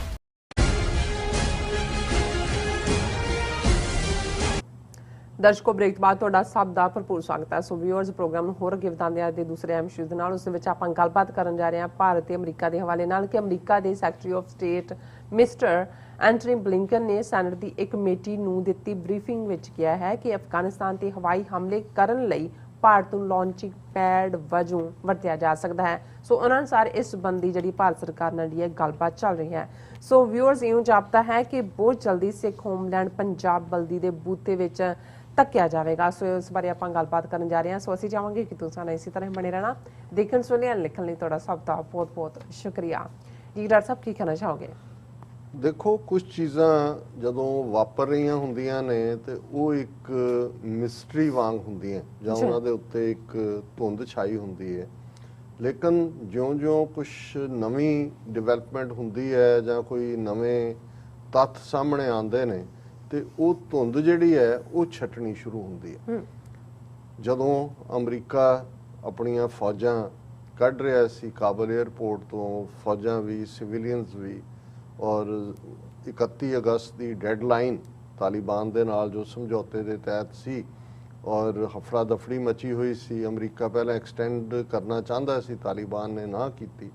ਤੇ ਫਿਰ ਯਾਦ ਹੋਏਗਾ ਕਿ ਅਖੀਰਲੇ ਦਿਨਾਂ ਤੋਂ 3-4 ਦਿਨ ਪਹਿਲਾਂ ਕਾਬਲ 에ਅਰਪੋਰਟ ਦੇ ਉੱਤੇ ਜਿਹੜਾ ਇੱਕ ਦਹਿਸ਼ਤਗਰਦ ਹਮਲਾ ਹੁੰਦਾ ਜਿਸ ਦੀ ਜ਼ਿੰਮੇਵਾਰੀ ਬਾਅਦ ਚ ਜਿਹੜਾ ਉਹ ਇਸਲਾਮਿਕ ਸਟੇਟ ਖੁਰਾਸਾਨ ਪ੍ਰੋਵਿੰਸ ਵੱਲੋਂ ਲਈ ਜਾਂਦੀ ਹੈ, ਜਿਸ ਦੇ ਵਿੱਚ 172 ਲੋਕ, ਜਿਨ੍ਹਾਂ 'ਚ 12 ਜਾਂ 13 US ਮੈਰੀਨ ਸਨ, ਉਹ ਮਾਰੇ ਜਾਂਦੇ ਨੇ। ਔਰ ਉਸ ਤੋਂ ਫੌਰਨ ਬਾਅਦ ਬਾਈਡਨ ਪ੍ਰੈਸ ਕਾਨਫਰੰਸ ਕਰਦੇ ਨੇ ਔਰ ਉਹ ਕਹਿੰਦੇ ਨੇ ਕਿ ਵੀ ਅਸੀਂ ਜਿਹੜਾ ਉਹ ਪਿੱਛੇ ਜਾਵਾਂਗੇ ਹਮਲਾ ਕਰਨ ਵਾਲਿਆਂ ਦੇ ਔਰ ਉਹਨਾਂ ਨੂੰ ਸਜ਼ਾ ਦੇਵਾਂਗੇ। ਔਰ ਨੈਕਸਟ 24 ਆਵਰਸ ਦੇ ਵਿੱਚ ਫਿਰ ਇਹ ਖਬਰ ਆਉਂਦੀ ਹੈ ਕਿ ਫਲਾਣੇ ਈਸਟਰਨ ਪ੍ਰੋਵਿੰਸ ਦੇ ਵਿੱਚ ਜਿਹੜਾ ਹੈ ਉਹ ਅਮਰੀਕਾ ਨੇ ਜਿਹੜਾ ਹਮਲਾ ਕਰਕੇ ਇੱਕ ਜਿਹੜਾ ਹੋਰ ਪੋਟੈਂਸ਼ੀਅਲ ਹਮਲਾਵਰ ਸੀ, ਜਿਹੜੀ ਕਾਰ ਦੇ ਵਿੱਚ ਵਹੀਕਲ 'ਚ ਮੂਵ ਕਰ ਰਹੇ ਸੀ, ਉਹਨੂੰ ਜਿਹੜਾ ਪ੍ਰੀਐਂਪਟ ਕਰਤਾ, ਬਚਾ ਲਿਆ। ਇੱਕ ਉਹਨਾਂ ਨੇ ਕਿਹਾ ਜੀ ਅਸੀਂ ਈਸਟਰਨ ਪ੍ਰੋਵਿੰਸ ਫਲਾਣੇ ਕਰਕੇ ਉਹਨਾਂ ਦਾ ਨੁਕਸਾਨ ਕਰਤਾ, ਪਰ ਦੂਸਰਾ ਸੀ ਕਿ ਇੱਕ ਹੋਰ ਪੋਟੈਂਸ਼ੀਅਲ ਬੰਬਰ ਜਿਹੜਾ ਕਿ ਆ ਰਿਹਾ ਸੀ ਔਰ ਉਹਦੇ 'ਚ ਭਰਿਆ ਹੋਇਆ ਐਕਸਪਲੋਸਿਵਸ ਨਾਲ, ਉਹਨੂੰ ਉਹਦੇ ਤੇ ਜਿਹੜਾ ਉਹ ਡਰੋਨ ਅਟੈਕ ਹੋਇਆ ਜਾਂ ਮਿਸਲ ਅਟੈਕ ਹੋਇਆ, ਜੋ ਵੀ ਉਹ ਹੋਇਆ। ਹੁਣ ਉਦੋਂ ਇੱਕ ਸਵਾਲ ਜਿਹੜਾ ਹਾਲਾਂ ਬਾਅਦ 'ਚ ਇਹ ਹਕੀਕਤ ਸਾਹਮਣੇ ਆਈ ਕਿ ਵੀ ਉਹ ਨਾ ਤਾਂ ਕੋਈ ਦਹਿਸ਼ਤਗਰਦ ਉਹਦੇ 'ਚ ਸੀ, 9 ਸਿਵਿਲੀਅਨ ਉਸ ਅਟੈਕ ਦੇ ਵਿੱਚ ਮਾਰੇ ਗਏ, ਜਿਨ੍ਹਾਂ ਦੇ ਵਿੱਚ 3 ਜਾਂ 4 ਬੱਚੇ ਸੀ, ਇੱਕੋ ਪਰਿਵਾਰ ਦੇ ਲੋਕ, ਔਰ ਉਹ ਜਿਨ੍ਹਾਂ ਨੇ ਕਿ ਅਮਰੀਕਾ ਆਉਣਾ ਸੀ, ਔਰ ਉਹ ਲੋਕ ਸੀ ਜਿਹੜੇ ਇਹਨਾਂ ਦੇ ਨਾਲ ਪਹਿਲਾਂ ਤਾਬਨ ਕਰਦੇ ਰਹੇ। ਹੁਣ ਇਹਨੂੰ ਲੈ ਕੇ ਵੀ ਅਮਰੀਕਾ ਨੇ ਕਿਹਾ ਸੀ ਅਸੀਂ ਇਨਵੈਸਟੀਗੇਟ ਕਰ ਰਹੇ ਹਾਂ ਵੀ ਸਿਵਿਲੀਅਨਸ ਵੀ ਮਾਰੇ ਗਏ। ਪਹਿਲਾਂ ਕਿਹਾ ਗਿਆ ਕੋਲੇਟਰਲ ਹੋ ਸਕਦਾ, ਬਾਅਦ 'ਚ ਆਇਆ ਵੀ ਉਹ ਹੈ ਹੀ ਸਾਰੇ ਸਿਵਿਲੀਅਨ ਸੀ, ਕੋਈ ਨਾ ਪ੍ਰਾਈਵੇਟ ਗੱਡੀ ਸੀ, ਨਾ ਕੋਈ ਦਹਿਸ਼ਤਗਰਦ ਸੀ, ਨਾ ਕੋਈ ਹੋਰ ਸੀ। ਲੇਕਿਨ ਇੱਕ ਸਵਾਲ ਜਿਹੜਾ ਉਦੋਂ ਕਿਸੇ ਨੇ ਬਹੁਤ ਦੱਬੀ ਆਵਾਜ਼ ਭਾਵੇਂ ਪੁੱਛਿਆ ਹੋਇਆ ਪਰ ਸਾਹਮਣੇ ਨਹੀਂ ਆਇਆ ਕਿ ਵੀ ਇਹ ਜਿਹੜਾ ਹਮਲਾ ਡਰੋਨ ਅਟੈਕ ਹੋਇਆ ਜਿਹਦੇ ਵਿੱਚ ਸਿਵਿਲੀਅਨ ਮਾਰੇ ਗਏ, ਇਹ ਆਇਆ ਕਿੱਥੋਂ? ਕਈਆਂ ਨੇ ਪਾਕਿਸਤਾਨ ਤੇ ਹੀ ਸਵਾਲ ਚੁੱਕਿਆ ਕਿ ਬੇਸ਼ੱਕ ਪਾਕਿਸਤਾਨ ਦੇ ਪ੍ਰਾਈਮ ਮਿਨਿਸਟਰ ਇਮਰਾਨ ਖਾਨ ਨੇ ਕਿਹਾ ਕਿ ਵੀ ਅਸੀਂ ਕੋਈ ਬੇਸ ਨਹੀਂ ਦੇਵਾਂਗੇ, ਐਬਸੋਲੂਟਲੀ ਨਾਟ, ਲੇਕਿਨ ਹੋ ਸਕਦਾ ਪਾਕਿਸਤਾਨ 'ਚ ਹੀ ਹੋਏ। ਫਿਰ ਇਹ ਵੀ ਆਇਆ ਵੀ ਜਿਹੜਾ ਇੱਕੋ ਇੱਕ ਇਹਨਾਂ ਦਾ ਬੇਸ ਸੀ ਬਦਗਾਮ, ਉਹ ਤਾਂ ਖਾਲੀ ਕਰ ਚੁੱਕੇ ਨੇ, ਉਹ ਤਾਂ ਆਲਰੇਡੀ ਕਿੱਥੋਂ ਆਇਆ? ਫਿਰ ਇਹ ਹੋਇਆ ਵੀ ਹੋ ਸਕਦਾ ਹੈ ਵੀ ਦੋਹਾ ਜਾਂ ਕਤਰ, ਜਾਂ ਉਹਨਾਂ ਨੇ ਕਿਹਾ ਜੀ ਉਹ ਤਾਂ ਨੈਗੋਸ਼ੀਏਸ਼ਨ ਕਰ ਰਹੇ ਨੇ, ਕਤਰ ਵਾਲੇ ਤਾਂ ਜਿਹੜੇ ਨੇ ਇਸ ਵੇਲੇ ਮੋਸਟ ਟਰਸਟਡ ਤਾਲਿਬਾਨ ਦੇ ਲੋਕ ਨੇ, ਜਿਨ੍ਹਾਂ ਤੇ ਤਾਲਿਬਾਨ ਮੁਕੰਮਲ ਟਰਸਟ ਕਰਦੇ ਨੇ। ਹੁਣ ਵੀ 에ਅਰਪੋਰਟ ਕਾਬਲ ਦੀ ਜਿਹੜੀ ਹੈ ਦੇਖਭਾਲ ਜਾਂ ਉਹਨੂੰ ਅੱਗੇ ਫੰਕਸ਼ਨਲ ਰੱਖਣ ਦੇ ਲਈ ਕਤਰ ਨੂੰ ਹੀ ਤਾਲਿਬਾਨ ਟਰਸਟ ਕਰ ਰਹੇ ਨੇ। ਸੋ ਇਹ ਇੱਕ ਮਿਸਟਰੀ ਵਾਂਗ ਰਿਹਾ ਕਿ ਵੀ ਇਹ ਕਿੱਥੋਂ ਆਇਆ ਡਰੋਨ, ਕੀ ਹੋਇਆ, ਹੋਰ ਤਾਂ ਕੋਈ ਨੇੜੇ ਈਰਾਨ ਤਾਂ ਦੇ ਨਹੀਂ ਸਕਦਾ, ਨਾ ਹੀ ਤਾਜ਼ਿਕਸਤਾਨ 'ਚ ਰਸ਼ੀਆ ਦਾ ਬੇਸ ਹੈ। ਪਰ ਅੱਜ ਜਦੋਂ ਇਹ ਖਬਰ, ਜਦੋਂ ਕਿ ਅਮਰੀਕਾ ਦੇ secretary of state mister Antony Blinken senate ਦੀ ਫੋਰਨ ਰਿਲੇਸ਼ਨਸ ਕਮੇਟੀ ਦੇ ਸਾਹਮਣੇ ਟੈਸਟੀਫਾਈ ਕਰ ਰਹੇ ਨੇ, ਤੇ ਨਾ ਸਿਰਫ ਉਸ ਹਮਲੇ ਦਾ ਭੇਤ ਖੁੱਲ੍ਹਿਆ, ਪਰ ਆਉਣ ਵਾਲੇ ਪੀਰੀਅਡ 'ਚ ਕੱਲੀ ਇਹ ਅਸੀਂ ਹੁਣ ਕੋਈ ਅਮਰੀਕਾ ਅਫਗਾਨਿਸਤਾਨ ਨਹੀਂ, ਮੈਂ ਆਪਣੀ ਕੌਮ ਨੂੰ, ਪੰਜਾਬ ਦੀ ਧਰਤੀ ਦੇ ਵਾਸੀਆਂ ਨੂੰ ਇਹ ਦੱਸਣਾ ਚਾਹੁੰਦਾ ਕਿ ਤੁਹਾਨੂੰ ਉਸ ਬਲਦੀ ਦੇ ਬੂਥੇ ਵਿੱਚ ਧੱਕਣ ਦੀ ਤਿਆਰੀ ਮੋਦੀ ਐਂਡ ਕੰਪਨੀ ਨੇ ਪੂਰੀ ਤਰ੍ਹਾਂ ਕਰ ਲਈ ਹੈ। ਉਸ ਲਈ ਗਰਾਊਂਡ ਤਿਆਰ ਕਰ ਦਿੱਤੀ ਗਈ ਹੈ। ਉਦੋਂ ਵੀ ਇਹ ਲੱਗਦਾ ਸੀ ਕਿ ਵੀ ਇਹ ਕੋਈ ਉੱਤੋਂ ਤਾਂ ਅਸਮਾਨ ਤੋਂ ਤਾਂ ਇਹ ਡਰੋਨ ਜਾਂ ਮਿਸਲ ਆਈ ਨਹੀਂ ਹੈ ਜਿਹਨੇ ਉੱਥੇ ਸਿਵਲੀਅਨ ਮਾਰੇ ਨੇ, ਕਿੱਥੋਂ ਆਈ? ਜਾਂ ਅਮਰੀਕਾ ਫਿਊਚਰ 'ਚ ਪਾਕਿਸਤਾਨ ਨਾਲ ਸੰਬੰਧ ਬਿਲਕੁਲ ਵਿਗਾੜੇ ਹੋਏ ਨੇ। ਬਾਈਡਨ ਨੇ ਅਜੇ ਤੱਕ ਵੀ ਕਾਲ ਤੱਕ ਨਹੀਂ ਕੀਤੀ ਹੈ ਪ੍ਰਾਈਮ ਮਿਨਿਸਟਰ ਇਮਰਾਨ ਖਾਨ ਨੂੰ। ਦੂਸਰੇ ਪਾਸੇ ਮੋਦੀ ਨੂੰ ਹੁਣ ਕੁਆਡ ਦੇ ਬਹਾਨੇ 24 ਸਤੰਬਰ ਨੂੰ ਸੱਦਿਆ ਵੀ ਜਾ ਰਿਹਾ ਹੈ। ਉਹਨੇ UN ਜਨਰਲ ਅਸੈਂਬਲੀ 'ਚ ਵੀ 25 ਨੂੰ ਐਡਰੈਸ ਕਰਨਾ ਹੈ, ਔਰ ਉਸ ਕੁਆਡ ਬੇਸ਼ੱਕ ਉਹਦੇ 'ਚ ਆਸਟ੍ਰੇਲੀਆ ਔਰ ਜਾਪਾਨ ਉਹਨਾਂ ਦੇ ਪ੍ਰਾਈਮ ਮਿਨਿਸਟਰ ਵੀ ਨੇ, ਲੇਕਿਨ ਇਹਦੇ ਨਾਲ ਸ਼ਾਇਦ ਮੋਦੀ ਨਾਲ 1-to-1 ਮੀਟਿੰਗ ਵੀ ਹੋਏ। ਉਹਦੇ ਤੋਂ ਪਹਿਲਾਂ ਭਾਰਤ ਦਾ ਫੋਰਨ ਸੈਕਟਰੀ ਹਰਸ਼ਵਰਧਨ ਸ਼੍ਰਿੰਗਲਾ ਵੀ ਆ ਕੇ ਗਿਆ ਕਿ ਵੀ ਇਹ ਈਡਾ ਕਿਹੜਾ ਜਿਹੜਾ ਇਹਨਾਂ ਨੂੰ ਜਵਾਈ ਬਣਾਇਆ ਹੋਇਆ ਹੈ ਜਾਂ ਇਹ ਕੀ ਪਾਰਟ ਹੈ। ਲੇਕਿਨ ਹੁਣ ਜਿਹੜੀ ਗੱਲ ਮੈਂ ਕਹਿਣ ਜਾ ਰਿਹਾ, ਇਹਨੂੰ ਜੇ ਤੁਸੀਂ ਜਿੰਨਾ ਕੁ ਕਿਹਾ ਉਹ ਬਹੁਤ ਥੋੜ੍ਹਾ ਹੈ, ਪਰ ਇਸ ਦੇ ਤੋਂ ਤੁਹਾਨੂੰ ਅੰਦਾਜ਼ਾ ਹੋ ਸਕਦਾ ਹੈ ਕਿ ਆਉਣ ਵਾਲੇ ਪੀਰੀਅਡ 'ਚ ਸਾਡਾ ਪੰਜਾਬ ਬਲਦੀ ਦੇ ਬੂਥੇ 'ਚ ਧੱਕਿਆ ਜਾ ਰਿਹਾ ਹੈ। ਇੱਕ ਪਾਸੇ ਤਾਲਿਬਾਨ ਤੋਂ, ਉਹਨਾਂ ਦੀ ਹਕੂਮਤ ਤੋਂ ਬਾਰ-ਬਾਰ ਇਹ ਐਸ਼ੋਰੈਂਸ ਮੰਗੀ ਜਾ ਰਹੀ ਹੈ ਕਿ ਜੀ ਤੁਸੀਂ ਅਫਗਾਨਿਸਤਾਨ ਦੀ ਧਰਤੀ ਨੂੰ ਕਿਸੇ ਵੀ ਗੈਰ ਜਿਹੜਾ ਕਿਸੇ ਹੋਰ ਮੁਲਕ ਦੇ ਲਈ ਜਿਹੜਾ ਉਸ ਦੇ ਖਿਲਾਫ ਕੋਈ ਦਹਿਸ਼ਤਗਰਦੀ ਲਈ ਨਹੀਂ ਵਰਤੇਗਾ। ਔਰ ਅਜੇ ਵੀ ਮਤਲਬ ਇਸ ਦੇ ਉੱਤੇ ਤਾਲਿਬਾਨ ਜਿਹੜੇ ਨੇ foreign minister says Taliban government won't allow militant attacks on others. ਇਹ ਉਹਨਾਂ ਦੇ ਫੋਰਨ ਮਿਨਿਸਟਰ ਮਿਸਟਰ ਮੁਤਾਕੀ ਉਹਨਾਂ ਨੇ ਇਹ ਕਿਹਾ, when asked about the possibility, ਉਹਨਾਂ ਨੇ ਕਿਹਾ ਕਿ ਵੀ ਬਿਲਕੁਲ ਅਸੀਂ ਇਹ ਬਾਰ-ਬਾਰ ਕਹਿ ਰਹੇ ਹਾਂ ਕਿ ਵੀ ਅਸੀਂ ਵੀ remain committed to its promises not to allow militants to use its territories to attack others. ਹਾਲਾਂ ਉਹਨਾਂ ਨੇ ਇਹ ਵੀ ਇਸ ਖਬਰ ਨੂੰ ਵੀ ਡਿਨਾਈ ਕੀਤਾ ਕਿ ਵੀ ਇਹ ਜਿਹੜਾ ਖਬਰ ਬਹੁਤ ਸਾਰੇ ਮੀਡੀਆ ਵੱਲੋਂ ਚਲਾਈ ਗਈ ਕਿ ਜੀ ਡਿਪਟੀ ਪ੍ਰਾਈਮ ਮਿਨਿਸਟਰ ਮੁੱਲਾ ਬਰਾਦਰ ਜਿਹੜੇ ਨੇ ਉਹ ਹਕਾਨੀ ਨੈਟਵਰਕ ਨਾਲ ਕੋਈ ਕਿਸੇ ਆਪਸੀ ਸ਼ੂਟਿੰਗ ਦੇ ਵਿੱਚ ਮਾਰੇ ਗਏ, ਇਹ ਖਬਰ ਗਲਤ ਹੈ। ਉਹਨਾਂ ਨੇ ਮੈਸੇਜ ਵੀ ਚਲਾਇਆ। ਲੇਕਿਨ ਇਹਦੇ ਬਾਵਜੂਦ ਇੱਕ ਪਾਸੇ ਉਹਨਾਂ ਤੋਂ ਮੰਗਿਆ ਜਾ ਰਿਹਾ ਜੀ ਤੁਸੀਂ ਆਪਣੀ ਸਰਜ਼ਮੀਨ ਨੂੰ ਕਿਸੇ ਮੁਲਕ ਦੇ ਖਿਲਾਫ ਦਹਿਸ਼ਤਗਰਦੀ ਲਈ ਨਹੀਂ ਵਰਤਣ ਦਿਓਗੇ, ਪਰ ਚੱਲ ਉੱਥੇ ਕੀ ਰਿਹਾ। ਹੁਣੇ ਬਲਿੰਕਨ ਨੇ ਜਿਹੜੀ ਗੱਲ ਕਹੀ, ਮੈਂ ਐਗਜ਼ੈਕਟਲੀ ਉਹਨਾਂ ਦੇ ਲਫ਼ਜ਼ਾਂ 'ਚ ਮੈਂ ਦੁਹਰਾਉਣਾ ਚਾਹੁੰਦਾ ਕਿ ਉਸ ਸੈਨੇਟ ਫੋਰਨ ਰਿਲੇਸ਼ਨਸ ਕਮੇਟੀ 'ਚ ਕੀ ਕਿਹਾ। ਔਰ ਈਵਨ ਇੰਡੀਅਨ ਮੀਡੀਆ ਨੇ ਵੀ ਇਸ ਦੀ ਹੈਡਲਾਈਨ ਜਿਹੜੀ ਬਣਾਈ ਹੈ, ਹੈਡਲਾਈਨ ਇਹ ਹੈ, US in touch to use India as staging ground for strikes in Afghanistan, Antony Blinken.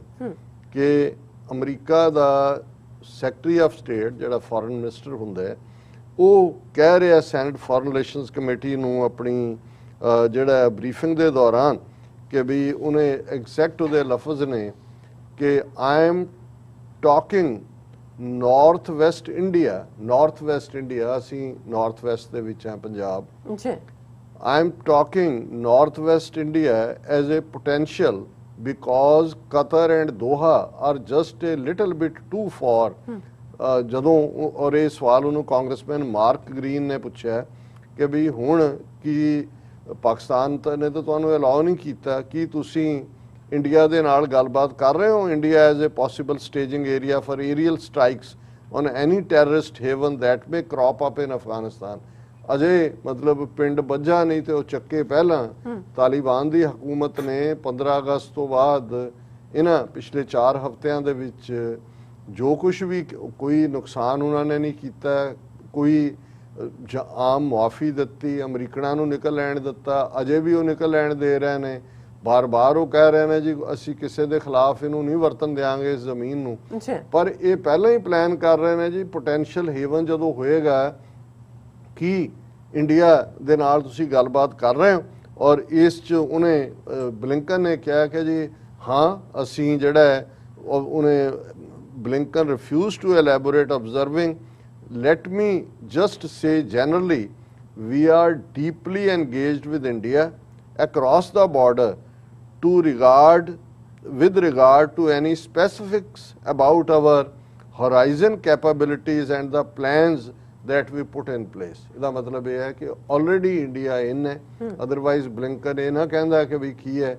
ਔਰ ਇਹਦੇ 'ਚ ਵੀ ਕੋਈ ਭੁਲੇਖਾ ਨਹੀਂ ਹੈ ਕਿ ਇਹ ਜਿਹੜਾ ਉਹਨਾਂ ਨੇ ਸਿਵਿਲੀਅਨ ਮਾਰੇ ਨੇ ਡਰੋਨ ਸਟ੍ਰਾਈਕ, ਉਹ ਓਰੀਜੀਨੇਟ ਇੰਡੀਆ ਤੋਂ ਹੋਇਆ।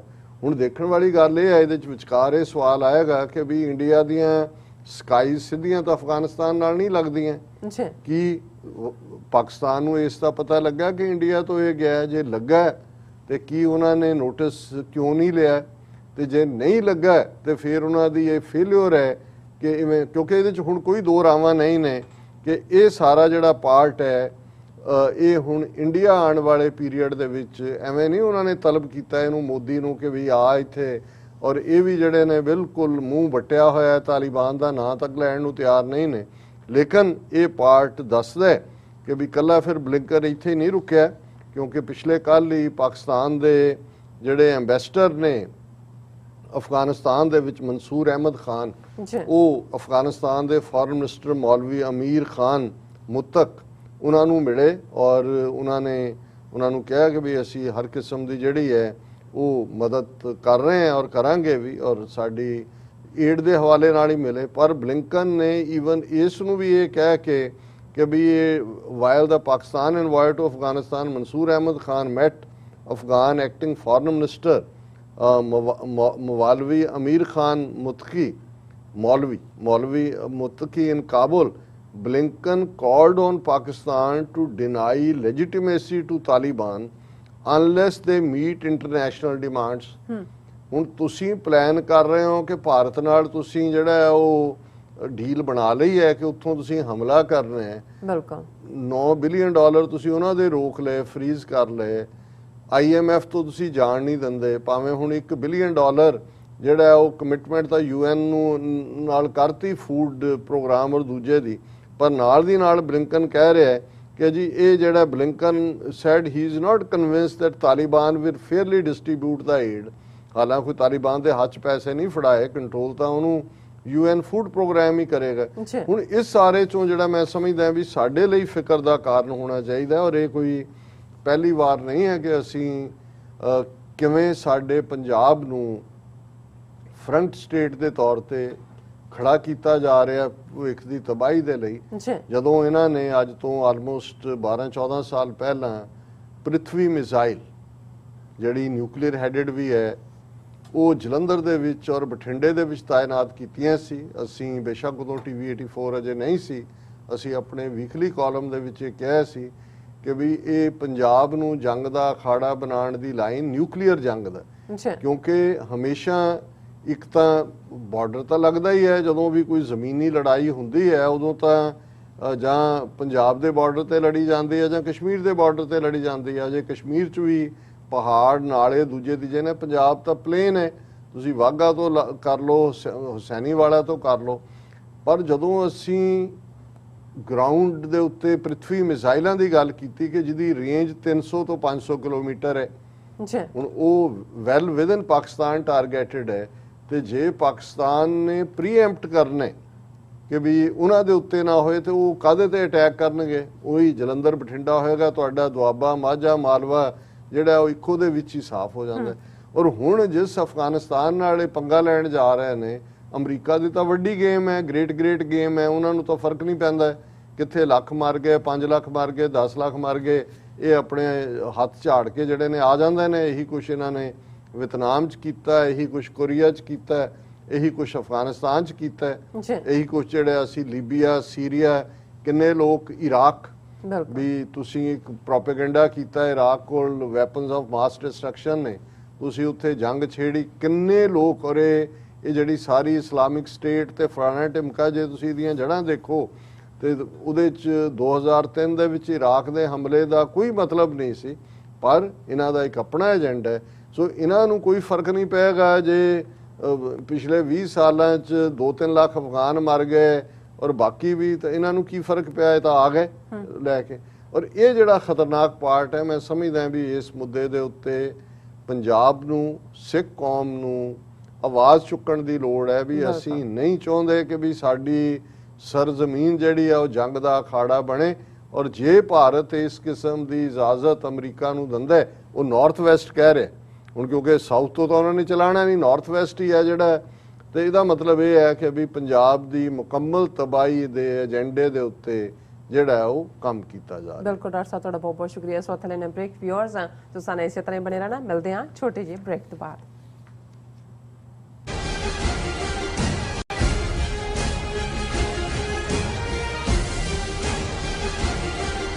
ਪੰਜਾਬ ਇੰਡੀਪੈਂਡੈਂਸ ਰੈਫਰੈਂਡਮ ਦੀਆਂ ਵੋਟਾਂ 31 ਅਕਤੂਬਰ ਨੂੰ ਲੰਡਨ ਤੋਂ ਪੈਣੀਆਂ ਸ਼ੁਰੂ ਹੋਣਗੀਆਂ। ਯੂਕੇ 'ਚ ਵਸਦੇ ਸਿੱਖਾਂ ਨੂੰ ਬੇਨਤੀ ਹੈ ਕਿ ਵੋਟਾਂ ਪਾਉਣ ਲਈ ਵਹੀਰਾਂ ਘੱਤ ਕੇ 31 ਅਕਤੂਬਰ ਨੂੰ ਲੰਡਨ ਪਹੁੰਚੋ।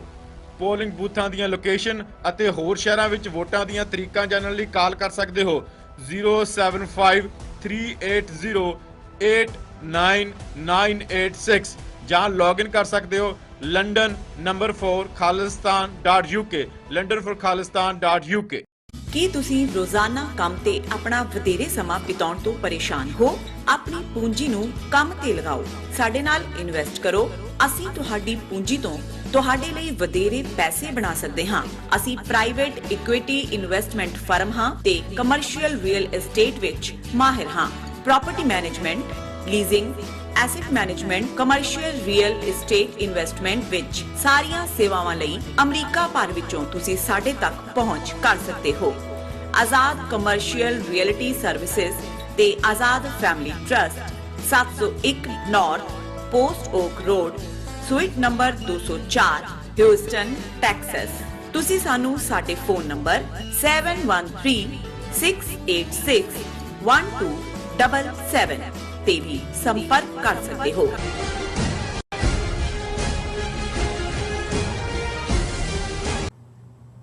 Viewers welcome back on programme. So viewers ਹੁਣ ਆਪਾਂ ਗੱਲਬਾਤ ਕਰਨ ਜਾ ਰਹੇ ਹਾਂ ਕੁਆਡ ਦੇ ਹਵਾਲੇ ਨਾਲ ਕਿ ਭਾਰਤ ਦੇ ਪ੍ਰਧਾਨ ਮੰਤਰੀ ਮੋਦੀ ਅਮਰੀਕਾ ਦੇ ਸੱਦੇ ਤੇ ਕੁਆਡ ਮੀਟਿੰਗ ਵਿੱਚ ਹਿੱਸਾ ਲੈਣ ਲਈ ਵਾਈਟ ਹਾਊਸ ਵਾਸ਼ਿੰਗਟਨ ਡੀਸੀ ਆ ਰਹੇ ਹਨ। ਸੋ 24 ਸਤੰਬਰ ਦੀ ਇਸ ਮੀਟਿੰਗ ਤੋਂ ਬਾਅਦ 25 ਸਤੰਬਰ ਨੂੰ ਮੋਦੀ ਨਿਊਯਾਰਕ ਵਿੱਚ ਯੂਨਾਈਟਿਡ ਨੇਸ਼ਨਜ਼ ਜਨਰਲ ਅਸੈਂਬਲੀ ਨੂੰ ਵੀ ਸੰਬੋਧਨ ਕਰੇਗਾ। ਸੋ ਚੀਨ ਨੇ ਇਸ ਕੁਆਡ ਤੋਂ ਪਹਿਲਾਂ ਹੀ ਕੁਆਡ ਦੀ ਜਿਹੜੀ ਫੂਕ ਕੱਢਦਿਆਂ ਕਿਹਾ ਹੈ ਕਿ ਚੀਨ ਦੇ ਖਿਲਾਫ ਖੜਾ ਕੀਤਾ ਗਿਆ ਇਹ ਕੁਆਡ ਆਪਣੇ ਮੂੰਹ ਤੇ ਆਪ ਹੀ ਮਰੇਗਾ। ਸੋ ਭਾਵੇਂ ਇਸ ਕੁਆਡ ਵਿੱਚ ਅਮਰੀਕਾ, ਆਸਟ੍ਰੇਲੀਆ, ਜਾਪਾਨ ਅਤੇ ਇੰਡੀਆ ਸ਼ਾਮਲ ਹਨ, ਪਰ ਇਸ ਦੀ ਮਾਰ ਭਾਰਤ ਨੂੰ ਹੀ ਪਵੇਗੀ। ਸੋ ਇਸ ਬਾਰੇ ਆਪਾਂ ਗੱਲਬਾਤ ਕਰਨ ਜਾ ਰਹੇ ਹਾਂ। ਸੋ ਅਸੀਂ ਚਾਹਾਂਗੇ ਕਿ ਤੁਸੀਂ ਨਾਲ ਇਸੇ ਤਰ੍ਹਾਂ ਬਣੇ ਰਹਿਣਾ। ਦੇਖਣ ਸੁਣ ਲਈ ਐਂਡ ਲਿਖਣ ਲਈ ਤੁਹਾਡਾ ਸਭ ਦਾ ਬਹੁਤ ਬਹੁਤ ਸ਼ੁਕਰੀਆ। ਜੀ ਡਾਕਟਰ ਸਾਹਿਬ, ਕੀ ਕਹਿਣਾ ਚਾਹੋਗੇ? ਦੇਖੋ, ਇੰਨਾ ਕੁਛ ਇੰਪੋਰਟੈਂਸ ਵਾਲਾ ਜਿਹੜਾ ਸਾਡੀ ਕੌਮ ਦੇ ਮੁਸਤਕਬਲ ਨੂੰ ਲੈ ਕੇ ਵੀ, ਸਾਡੇ ਖਿੱਤੇ ਦੀ ਕਿਸਮਤ ਨੂੰ ਲੈ ਕੇ ਵੀ, ਔਰ ਜਿਹੜਾ ਸਾਨਾ ਦਾ ਭੇੜ, ਅਕਸਰ ਪੰਜਾਬੀ ਜ਼ਬਾਨ 'ਚ ਕਹਿੰਦੇ ਨੇ ਕਿ ਭਾਈ ਸਾਨਾ ਦਾ ਜਦੋਂ ਭੇੜ ਹੁੰਦਾ ਤੇ ਆਲੇ ਦੁਆਲੇ ਵਾਲੇ ਰਗੜੇ ਜਾਂਦੇ ਨੇ, ਕਿਉਂਕਿ ਸਾਨ ਤਾਂ ਆਪਸ 'ਚ ਘੁਲ ਰਹੇ ਹੁੰਦੇ ਨੇ ਤੇ ਜਿਹੜਾ ਵੀ ਭੱਜਿਆ ਦੌੜਿਆ ਇੱਧਰ ਹੋਇਆ ਉੱਧਰ, ਜਿਹੜਾ ਉਹਦੇ ਥੱਲੇ ਆਇਆ ਉਹਨੂੰ ਦਰੜ ਦੇਣਾ। ਔਰ ਕਿਉਂਕਿ ਇਸ ਵੇਲੇ ਸਾਰਾ ਫੋਕਸ ਵੀ ਸਾਡੇ ਖਿੱਤੇ ਤੇ, ਔਰ ਜੇ ਉਹਦੀ ਅੱਗੋਂ ਤਹਿ 'ਚ ਜਾ ਕੇ ਦੇਖੋ ਤੇ ਫਿਰ ਜੇ ਚਾਈਨਾ ਨੇ ਆਪਣੀ ਹਿਸਟੋਰੀਕਲ ਗਲੋਰੀ, ਉਹਨਾਂ ਦੀ ਜਿਹੜੀ ਪ੍ਰੋਸਪੈਰਿਟੀ ਜਾਂ ਉਹਨਾਂ ਦੇ ਅੰਦਰ ਜਿਹੜਾ ਮਿਡਲ ਕਿੰਗਡਮ ਦਾ ਕਨਸੈਪਟ ਰਿਹਾ, ਔਰ ਸਦੀਆਂ ਤੋਂ ਹੀ, ਮਿਲੇਨੀਅਮਸ ਤੋਂ ਆਪਣੇ ਆਪ ਨੂੰ ਮਿਡਲ ਕਿੰਗਡਮ ਕਹਿੰਦੇ ਨੇ ਵੀ ਹੈਵਨ ਔਰ ਅਰਥ ਦੇ ਵਿਚਾਲੇ ਉਹੀ ਨੇ, ਤੇ ਉਹਦੇ ਚੋਂ ਚਾਈਨਾ ਦੀ 80s ਦੇ ਵਿੱਚ ਉਹਨਾਂ ਦੀ ਇਕਨੋਮਿਕਲ ਪਾਲਿਸੀ ਦਾ ਕਾਇਆਕਲਪ ਉਹਨਾਂ ਨੇ ਸ਼ੁਰੂ ਕੀਤਾ, ਨਵਾਂ ਅਵਤਾਰ, ਜਿਹੜਾ ਮਾਓਜ਼ੇਤੁੰਗ ਦਾ ਸਾਰਾ ਮਾਡਲ ਸੀ ਉਹਨੂੰ ਰਿਜੈਕਟ ਕਰਕੇ, ਜਿਵੇਂ ਉਸ ਵੇਲੇ ਜਿਹੜਾ ਮਿਸਟਰ ਡੈਂਗ, ਉਹਨੂੰ ਜਦੋਂ ਪੁੱਛਿਆ ਗਿਆ ਵੀ ਤੁਹਾਡਾ ਤਾਂ ਕਮਿਊਨਿਜ਼ਮ ਜਿਹੜਾ ਉਹ ਬਿਲਕੁਲ ਸਟੇਟ ਪਾਵਰ ਦੀ ਗੱਲ ਕਰਦਾ ਹੈ ਜਾਂ ਸਟੇਟ ਦੇ ਕੋਲ ਸਭ ਕੁਝ ਹੁੰਦਾ ਹੈ, ਹੁਣ ਤੁਸੀਂ ਬਿਲਕੁਲ ਇਹ ਯੂਰਪ ਔਰ ਵੈਸਟ ਦਾ ਜਿਹੜਾ ਲਿਬਰਲ ਮਾਡਲ ਲੈ ਰਹੇ ਹੋ। ਤੇ ਉਹਦਾ ਹੀ ਇਹ ਪਪੂਲਰ ਕੋਟ ਹੈ ਜਿਹੜਾ ਅਕਸਰ ਹੁੰਦਾ ਹੈ ਕਿ ਵੀ ਇਹ ਮੈਟਰ ਨਹੀਂ ਕਰਦਾ ਕਿ ਬਿੱਲੀ ਕਾਲੀ ਹੈ ਕਿ ਚਿੱਟੀ ਹੈ, ਉਹਨੂੰ ਚੂਹੇ ਫੜਨੇ ਹੋਣੇ ਚਾਹੀਦੇ ਨੇ। ਸੋ ਉਹਨਾਂ ਨੇ ਕੰਪਲੀਟ, ਔਰ ਚੀਨੇ ਫਿਰ ਜਿਸ ਫੀਲਡ 'ਚ ਵੜ ਜਾਣ ਉਹਦੇ ਉਹ ਸਰਦਾਰ ਬਣ ਕੇ ਨਿਕਲਦੇ ਨੇ। ਔਰ ਅਗਲੇ within 20 years by the end of the century ਜਿਹੜਾ ਹੈ ਉਹ ਵੈਸਟ ਨੂੰ ਔਰ ਦੂਜਿਆਂ ਨੂੰ ਰਿਅਲਾਈਜ਼ ਹੋਇਆ ਕਿ ਵੀ ਇਹ ਤਾਂ ਬਹੁਤ ਵੱਡੀ ਪਾਵਰ ਬਣ ਗਿਆ। ਔਰ ਇਕਨੋਮਿਕਲੀ ਇਹ ਤਾਂ ਜਾ ਰਹੇ ਨੇ ਉਸ ਪਾਸੇ ਵੱਲ। ਔਰ ਇਸ ਕਿਸਮ ਦਾ ਹੀ ਜਦੋਂ ਇੱਕ ਜ਼ਮਾਨਾ ਸੀ ਅਮਰੀਕਾ ਦੇ ਵਿੱਚ ਇਸ ਗੱਲ ਦਾ ਫਖਰ ਲਿਆ ਜਾਂਦਾ ਸੀ ਕਿ ਦੇਖੋ ਜਾਪਾਨ ਕਿਵੇਂ ਬੇਸ਼ੱਕ ਹੀਰੋਸ਼ੀਮਾ ਨਾਗਾਸਾਕੀ ਦੀ ਤਬਾਹੀ, ਸੈਕੰਡ ਵਰਲਡ ਵਾਰ ਨੇ ਉਹਦੀਆਂ ਲੱਤਾਂ ਬਾਹਾਂ ਤੋੜ ਦਿੱਤੀਆਂ, ਇਕਨੋਮਿਕਲੀ ਕਿੱਥੇ ਡਿੱਗਿਆ, ਪਰ ਅਸੀਂ ਉਹਨਾਂ ਨੂੰ ਆਪਣੀ ਪ੍ਰੋਟੈਕਸ਼ਨ ਆਪਣੇ ਅੰਬਰੇਲੇ ਥੱਲੇ ਲਿਆ। 50,000 ਸੋਲਜਰ ਅਮਰੀਕਾ ਦੇ ਬੈਠੇ ਹੋਏ ਨੇ, ਵੈਸੇ ਅਜੇ ਵੀ ਬੈਠੇ ਆ, ਤਨਖਾਹਾਂ ਉਹਨਾਂ ਤੋਂ ਇਹੀ ਲੈਂਦੇ ਨੇ ਅਮਰੀਕਾ ਵਾਲੇ ਜਿਹੜੇ ਨੇ। ਔਰ ਇਹ ਜਿਹੜੇ ਨੇ ਦੇਖੋ ਕਿੰਨੀ ਤਰੱਕੀ, ਔਰ ਇਹ ਮਾਡਲ ਜਿਹੜਾ ਲੇਟ 80s ਦੇ ਵਿੱਚ ਉਦੋਂ ਜੇ ਚਾਈਨਾ ਦੇ ਖਿਲਾਫ ਕੋਈ ਨਹੀਂ ਸੀ, ਜਾਪਾਨ ਦੇ ਖਿਲਾਫ ਦੇਖੋ ਜੀ ਜਾਪਾਨ ਦੀ ਇਕਨੋਮੀ, ਉਹਨਾਂ ਦਾ ਯੈਨ ਕਿੱਥੇ ਪਹੁੰਚ ਗਿਆ, ਉਹਨਾਂ ਨੇ ਹਾਲੀਵੁੱਡ ਸਟੂਡੀਓ ਲੈ ਲਿਆ, ਉਹਨਾਂ ਨੇ ਫਲਾਣਾ ਮੈਨੂਫੈਕਚਰਿੰਗ ਪਲਾਂਟ ਲੈ ਲਿਆ। ਇਹ ਅਮਰੀਕਾ ਦੇ ਵਿੱਚ ਉਸ ਵੇਲੇ ਕਿਉਂਕਿ ਜਾਪਾਨੀਆਂ ਨੇ ਇਹਨਾਂ ਦੀ ਖੇਡ, ਇਹਨਾਂ ਦੀ ਗੇਮ ਦੇ ਰੂਲਸ ਦੇ ਥੱਲੇ ਹੀ ਉਹ ਪ੍ਰੋਗਰੈਸ ਕਰ ਰਹੇ ਸੀ। ਉਹਨਾਂ ਨੇ ਮਾਡਲ ਬਣਾਏ ਕਾਰਾਂ ਦੇ, ਟੋਇਟਾ ਤੋਂ ਲੈ ਕੇ ਕੀ ਦੂਜੀ ਇਹਨਾਂ ਦੀ ਸਾਰੀ ਜਿਹੜੀ ਕਾਰ ਇੰਡਸਟਰੀ ਸੀ, ਜਿਹੜੀ ਜਿਹਦੇ ਪਿਤਾਮਾ ਨੇ ਫੋਰਡ ਦੇ ਜ਼ਮਾਨੇ ਤੋਂ, ਉਹ ਸਾਰੇ ਨੂੰ ਚੈਲੰਜ ਕੀਤਾ। ਔਰ ਫਿਰ ਤੁਸੀਂ ਦੇਖੋਗੇ ਕਿ ਵੀ ਇੱਕਦਮ ਜਾਪਾਨੀਆਂ ਦੇ ਖਿਲਾਫ ਨਫ਼ਰਤ ਵੀ ਹੋਤਾ ਜੀ ਅਮਰੀਕਾ ਖਰੀਦ ਲੈਣ ਲੱਗੇ ਨੇ। ਔਰ ਇਹਨਾਂ ਦੀਆਂ ਨੀਤੀਆਂ ਨੇ ਫਿਰ ਕਿਵੇਂ ਜਾਪਾਨ ਦੇ ਯੈਨ ਦਾ ਬੇੜਾ ਗਰਕ ਕਰਨਾ ਸ਼ੁਰੂ ਕੀਤਾ ਹੌਲੀ ਹੌਲੀ ਹੌਲੀ। ਹੁਣ ਤੁਹਾਨੂੰ ਕਿਤੇ ਇਕਨੋਮਿਕਲ ਫੀਲਡ ਦੇ ਵਿੱਚ ਜਾਂ ਕੰਪੀਟੀਸ਼ਨ ਫੀਲਡ ਦੇ ਵਿੱਚ ਜਾਪਾਨ ਨਜ਼ਰ ਨਹੀਂ ਆਉਂਦਾ, ਮੀਡੀਓਕਰ ਜਿਹਾ ਹੈਗਾ, ਪਰ ਬਿਲਕੁਲ ਵੀ ਨਹੀਂ ਡਿੱਗਿਆ ਕਿ ਬਈ ਉਹਦਾ ਮੈਕਸੀਕੋ ਬਣ ਗਿਆ ਹੋਏ, ਲੇਕਿਨ ਉਹਦਾ ਜਿਹੜਾ ਉਹ ਸਾਹ ਸੱਤ ਉਹਦਾ ਜਿਹੜਾ ਉਹ ਉਹਨਾਂ ਨੇ ਕੱਢ ਲਿਆ ਤਾਂ ਕਿ ਚੈਲੰਜ ਨਾ ਹੋਵੇ। ਔਰ ਚਾਈਨਾ ਦਾ ਜਿਹੜਾ ਰਾਈਜ਼ ਸੀ, ਕਿਉਂਕਿ ਇਕਨੋਮਿਕਲੀ ਤਾਂ ਇਹ ਸ਼ਾਇਦ ਟੋਲਰੇਟ ਥੋੜਾ ਬਹੁਤ ਕਰ ਵੀ, ਮਿਲਟਰੀ ਮਾਈਟ ਵੀ, ਔਰ ਉਸ ਸਾਰੇ ਦੇ ਨਾਲ ਜਦੋਂ ਪ੍ਰੈਜ਼ੀਡੈਂਟ ਸ਼ੀ ਜਿਨਪਿੰਗ ਜਿਹੜਾ ਇਸ ਵੇਲੇ ਜੇ ਕਹਿਣਾ ਹੋਏ ਚਾਈਨਾ ਦੀ 20th ਸੈਂਚੁਰੀ ਹਿਸਟਰੀ 'ਚ ਤੇ ਮਾਓ ਸੇ ਤੁੰਗ ਤੋਂ ਬਾਅਦ ਜੇ ਕਿਸੇ ਦੀ ਲੈਗੇਸੀ ਮੰਨੀ ਜਾਏਗੀ, ਅਜੇ ਤਾਂ ਅੱਗੇ ਕਿੱਧਰ, ਉਹ ਤਾਂ ਲਾਈਫ ਟਰਮ ਵੀ ਬਣ ਗਿਆ ਪ੍ਰੈਜ਼ੀਡੈਂਟ। ਔਰ ਉਹਨੇ ਜਿੱਥੇ ਇੱਕ ਨਵਾਂ ਆਪਣੇ ਲੋਕਾਂ ਨੂੰ ਵੀ ਡ੍ਰੀਮ ਦਿੱਤਾ ਔਰ ਉਹ ਡ੍ਰੀਮ ਜ਼ਾਹਰ ਹੈ ਕਿ ਜੇ ਹਰ ਜਿਹੜਾ ਦੁਨੀਆ ਦੇ ਵਿੱਚ ਜਿਹੜੇ ਆਪਣੇ ਆਪ ਨੂੰ ਐਮਪਾਇਰ ਕਹਾਉਣ ਵਾਲੇ ਨੇ, ਉਹਨਾਂ ਨੇ ਜਦੋਂ ਐਮਪਾਇਰ ਲਫ਼ਜ਼ ਹੀ ਆਪਣੇ ਆਪ 'ਚ ਦੱਸਦਾ, ਜੇ ਜ਼ਾਰ ਜਿਹੜੇ ਕਦੇ ਕਿੰਗ ਸੀ ਰਸ਼ੀਆ ਦੇ, ਉਹਨਾਂ ਦੇ ਜਿਹੜੇ ਡ੍ਰੀਮ ਸੀ, ਜਦੋਂ ਉਹਨਾਂ ਬਾਰੇ ਕਿਹਾ ਜਾਂਦਾ ਹੈ ਕਿ ਜੀ they always dreamed of reaching to the warm waters of Indian or Arabian Ocean. ਇਸ ਗੱਲ ਦਾ ਧਿਆਨ ਰਹੇ ਕਿ ਸੋਵੀਅਤ ਯੂਨੀਅਨ ਜਿਹੜਾ ਸੀ ਅੱਜ ਰਸ਼ੀਆ ਇਕੱਲਾ, ਉਹਨਾਂ ਦੀਆਂ ਜਿਹੜੀਆਂ ਪੋਰਟਸ ਨੇ 6 ਮਹੀਨੇ ਤਾਂ ਫਰੀਜ਼ ਹੀ ਰਹਿੰਦੀਆਂ, ਉਹਨਾਂ 'ਚ ਬਰਫ਼ ਹੀ ਹੁੰਦੀ ਆ ਉਹਨਾਂ ਦੇ। ਔਰ ਪਾਣੀ ਜਦੋਂ ਵਾਰਮ ਵਾਟਰ ਕਿਹਾ ਜਾਂਦਾ ਕਿ ਵੀ ਜਿੱਥੇ ਪਾਣੀ ਪਾਣੀ ਹੋਏ ਬਰਫ਼ ਨਾ ਬਣੇ, ਤੇ ਉਹਦੇ ਲਈ ਉਹਨਾਂ ਦੀ ਰੀਚ ਇਹੀ ਕਾਰਨ ਸੀ ਕਿ ਜਦੋਂ 20th ਸੈਂਚੁਰੀ 'ਚ ਅੰਗਰੇਜ਼ਾਂ ਨੇ ਉਹ ਸਿੱਖ ਐਮਪਾਇਰ ਦੇ ਨਾਲ ਮਹਾਰਾਜਾ ਰਣਜੀਤ ਸਿੰਘ ਨਾਲ ਸਮਝੌਤਾ ਕੀਤਾ, ਜਾਂ ਉਹਨਾਂ ਦਾ ਉਸ ਤੋਂ ਬਾਅਦ ਰਾਜ ਜਦੋਂ ਉਹਨਾਂ ਨੇ ਹੜੱਪ ਵੀ ਲਿਆ, ਫਿਰ ਅਫਗਾਨਿਸਤਾਨ ਦੀ ਫੋਰਨ ਪਾਲਿਸੀ ਆਪਣੇ ਕੋਲ ਰੱਖੀ 1919 ਜਿਸ ਅਫਗਾਨਿਸਤਾਨ ਨੂੰ ਅੰਗਰੇਜ਼ਾਂ ਨੇ ਰੈਕਗਨਾਈਜ਼ ਕੀਤਾ, ਤੇ ਉਦੋਂ ਵੀ ਇਹੀ ਸੀ ਵੀ ਉਹਨਾਂ ਨੂੰ ਉੱਥੇ ਰੋਕਣਾ। ਸੋ ਉਹਨੂੰ ਹੀ ਗ੍ਰੇਟ ਗੇਮ ਕਿਹਾ ਜਾਂਦਾ ਹੈ ਕਿ ਜਿਹੜੀ ਇੱਕ ਰਸ਼ੀਅਨ ਜ਼ਾਰਸ ਦੇ ਵਿੱਚ ਔਰ ਬ੍ਰਿਟਿਸ਼ ਐਮਪਾਇਰ ਔਰ ਫ੍ਰੈਂਚ ਐਮਪਾਇਰ ਔਰ ਉਹਨਾਂ 'ਚ ਚੱਲ ਰਹੀ ਸੀ ਲੜਾਈ। ਸੋ ਬਦਲਿਆ ਕੁਛ ਨਹੀਂ ਹੈ, ਫਰਕ ਸਿਰਫ ਇੰਨਾ ਹੈ ਕਿ ਉਹਦੇ 'ਚ ਵੱਡੇ ਪਲੇਅਰ ਬਦਲਦੇ ਰਹਿੰਦੇ ਨੇ। ਉਹ ਗ੍ਰੇਟ ਗੇਮ ਹੁਣ ਗ੍ਰੇਟ ਗੇਮ ਬਣ ਗਈ ਹੈ। ਔਰ ਉਹਦੇ 'ਚ ਉਹ ਚਾਈਨਾ ਜਿਹਨੂੰ ਅਫੀਮੀਆਂ ਦਾ ਮੁਲਕ ਕਹਿ ਕੇ, ਭਾਵੇਂ ਅਫੀਮੀ ਬਣਾ ਕੇ ਵੀ ਉਹ ਇੱਕ ਨੇ ਕਿਹਾ ਸੀ ਕਿ ਇਟਸ ਯੈਲੋ ਪੈਰਲ, ਕਿਉਂਕਿ ਰੇਸ ਪੀਲੀ ਰੇਸ ਹੁੰਦੀ, ਉਹਨੂੰ ਚਮੜੀ ਦਾ ਰੰਗ ਪੀਲਾ ਹੁੰਦਾ, ਕਿ ਵੀ ਇਹ ਜਿਹੜੇ ਨੇ ਮੁਸੀਬਤ ਨੇ ਯੈਲੋ ਪੈਰਲ। ਉਹਨਾਂ ਨੇ ਵੀ ਕਿਹਾ ਸੌਣ ਦਿਓ ਇਹਨਾਂ ਨੂੰ, ਅਫੀਮ ਖਵਾ ਕੇ ਸਵਾ ਦਿਓ, ਜਿੱਦਣ ਇਹ ਉੱਠਣਗੇ ਉਦੋਂ ਇਹਨਾਂ ਨੇ ਨਹੀਂ ਕਿਸੇ ਨੂੰ ਸੌਣ ਦੇਣਾ।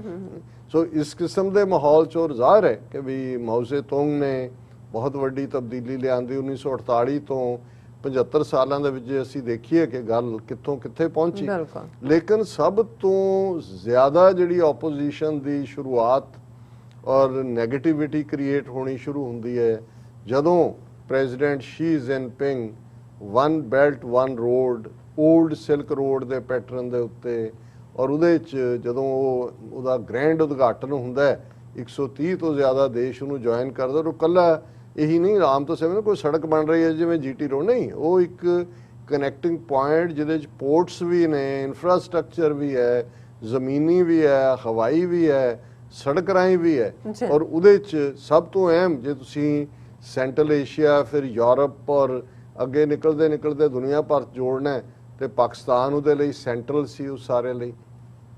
ਜ਼ਾਹਰ ਹੈ ਕਿ ਪਾਕਿਸਤਾਨ ਦਾ ਗਿਲਗਿਤ ਬਾਲਟਿਸਤਾਨ ਉਸ ਖਿੱਤੇ 'ਚੋਂ ਗਵਾਦਰ ਪੋਰਟ ਬੜੀ ਅਹਿਮ ਸੀ, ਕਿਉਂਕਿ ਚਾਈਨਾ ਜਿਹਨੂੰ ਕਿ ਉਸ ਸਟੇਟ ਆਫ ਮਲਾਕਾ ਦੇ ਵਿੱਚ ਪਾਣੀ ਦੇ ਵਿੱਚ ਉਹਨੂੰ ਰੋਕ ਸਕਦੇ ਸੀ, ਉਹਨਾਂ ਨੂੰ ਵੀ ਆਲਟਰਨੇਟ ਚਾਹੀਦਾ ਸੀ।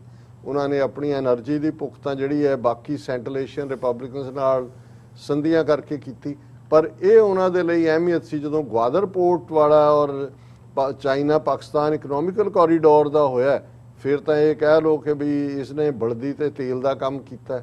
ਪਾਕਿਸਤਾਨ ਵੀ ਨਫ਼ਰਤ ਦਾ ਪਾਤਰ ਬਣਨਾ ਸ਼ੁਰੂ ਹੋ ਗਿਆ ਅਮਰੀਕਾ ਦਾ, ਔਰ ਕਿੰਨੀ ਦੇਰ ਜਿਹੜਾ ਉਹਨੂੰ ਡਿਲੇ ਕਰਨ ਲਈ ਸਿੰਗਾਪੁਰ ਕੰਪਨੀ ਨੂੰ ਦੇ ਦਿੱਤੀ, ਗਵਾਦਰ ਇੱਧਰ ਉੱਧਰ ਪਾਕਿਸਤਾਨੀ ਹਕੂਮਤ ਤੇ ਦਬਾਅ ਬਣਾਈ ਰੱਖਿਆ।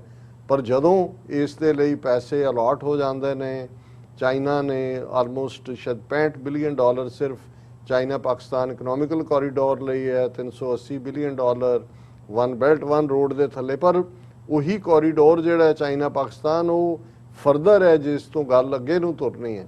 ਸੋ ਸਾਰੀ ਜਿਹੜੀ ਇਹ ਅਮਰੀਕਾ ਔਰ ਜਿਨ੍ਹਾਂ ਦੇ ਇੰਟਰਸਟ ਇਸ ਨਾਲ, ਜਿਹਨਾਂ ਨੂੰ ਲੱਗਦਾ ਸੀ ਕਿ ਵੀ ਇਹ ਤਾਂ ਬਾਜ਼ੀ ਕੋ ਹੋਰ ਲਿਜਾ ਰਿਹਾ। ਸੋ ਇਸ ਸਾਰੇ ਚੋਂ ਹੀ ਅਸੀਂ ਦੇਖਦੇ ਹਾਂ ਕਿ ਟਰੰਪ ਐਡਮਿਨਿਸਟ੍ਰੇਸ਼ਨ ਤੱਕ ਪਹੁੰਚਦੇ ਹਾਂ, ਫਿਰ ਮੁਖਰ ਤੌਰ ਦੇ ਉੱਤੇ ਚਾਈਨਾ ਐਨਮੀ ਐਲਾਨਿਆ ਜਾਂਦਾ ਹੈ। ਪੂਰੀਆਂ ਨੀਤੀਆਂ, ਹਾਲਾਂਕਿ ਵੱਖਰੀ ਗੱਲ ਹੈ ਕਿ ਵੀ ਜਿਉਂ-ਜਿਉਂ ਇਹ ਐਲਾਨੀ ਗਿਆ ਚਾਈਨਾ ਤੋਂ ਇੰਪੋਰਟ ਵੀ ਵੱਧਦੀ ਗਈ, ਕਿਉਂਕਿ ਬੇਸਿਕ ਜਿਹੜੀਆਂ ਰੋਜ਼ਾਨਾ ਜ਼ਰੂਰਤ ਦੀਆਂ ਚੀਜ਼ਾਂ ਨੇ ਉਹ ਤਾਂ ਉਹੀ ਪ੍ਰੋਵਾਈਡ ਕਰਦੇ ਨੇ, ਚੀਪ ਲੇਬਰ। ਉਹ ਅਮਰੀਕਾ ਨਾਲ ਤੁਸੀਂ ਜਿਹੜਾ ਉਹ ਅਮਰੀਕਾ ਮੇਡ ਇਨ ਅਮਰੀਕਾ ਵੀ ਬਣਾਈ ਜੋ ਗੱਲ ਬਣਦੀ ਨਹੀਂ ਹੈ। ਔਰ ਇਹ ਜਿਹੜਾ ਗੈਪ ਸੀ $600-700 ਬਿਲੀਅਨ ਦਾ ਐਨੂਅਲ ਇੰਪੋਰਟ ਐਕਸਪੋਰਟ ਦਾ, ਉਹ ਵਧਿਆ ਟਰੰਪ ਪੀਰੀਅਡ 'ਚ ਵੀ। ਹੁਣ ਬਾਈਡਨ ਨੇ ਬਹੁਤ ਕੁਝ ਉਹੀ, ਉਹ ਬੇਸ਼ੱਕ ਅਫਗਾਨਿਸਤਾਨ ਪਾਲਿਸੀ ਹੋਏ ਜਾਂ ਅਗੇਂਸਟ ਚਾਈਨਾ ਹੋਏ, ਉਹੀ ਇਨਹੈਰਿਟ ਕੀਤਾ।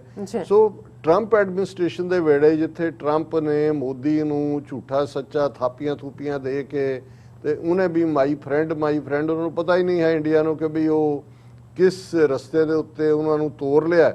ਔਰ ਇਹ ਕਿ ਚਾਈਨਾ ਨੂੰ ਜੇ ਘੇਰਨਾ ਪਾਣੀਆਂ ਦੇ ਵਿੱਚ ਵੀ, ਜ਼ਮੀਨ ਵਾਲਾ ਤਾਂ ਅਮਰੀਕਾ ਦੇ ਮਾਈਂਡ 'ਚ ਨਹੀਂ ਸੀ, ਉਹ ਤਾਂ ਚੀਨ ਨੇ ਫਰੰਟ ਖੋਲ੍ਹਿਆ ਲਦਾਖ ਦਾ, ਗਿਲਗਿਤ, ਉਸ ਸਾਰੇ ਪੀਰੀਅਡ ਦੇ ਵਿੱਚ ਜਦੋਂ ਉਹਨਾਂ ਨੇ ਇਹਨਾਂ ਨੂੰ ਇੰਡੀਆ ਨੂੰ ਸਬਕ ਸਿਖਾਇਆ ਜੂਨ ਦੇ ਮਹੀਨੇ 2020।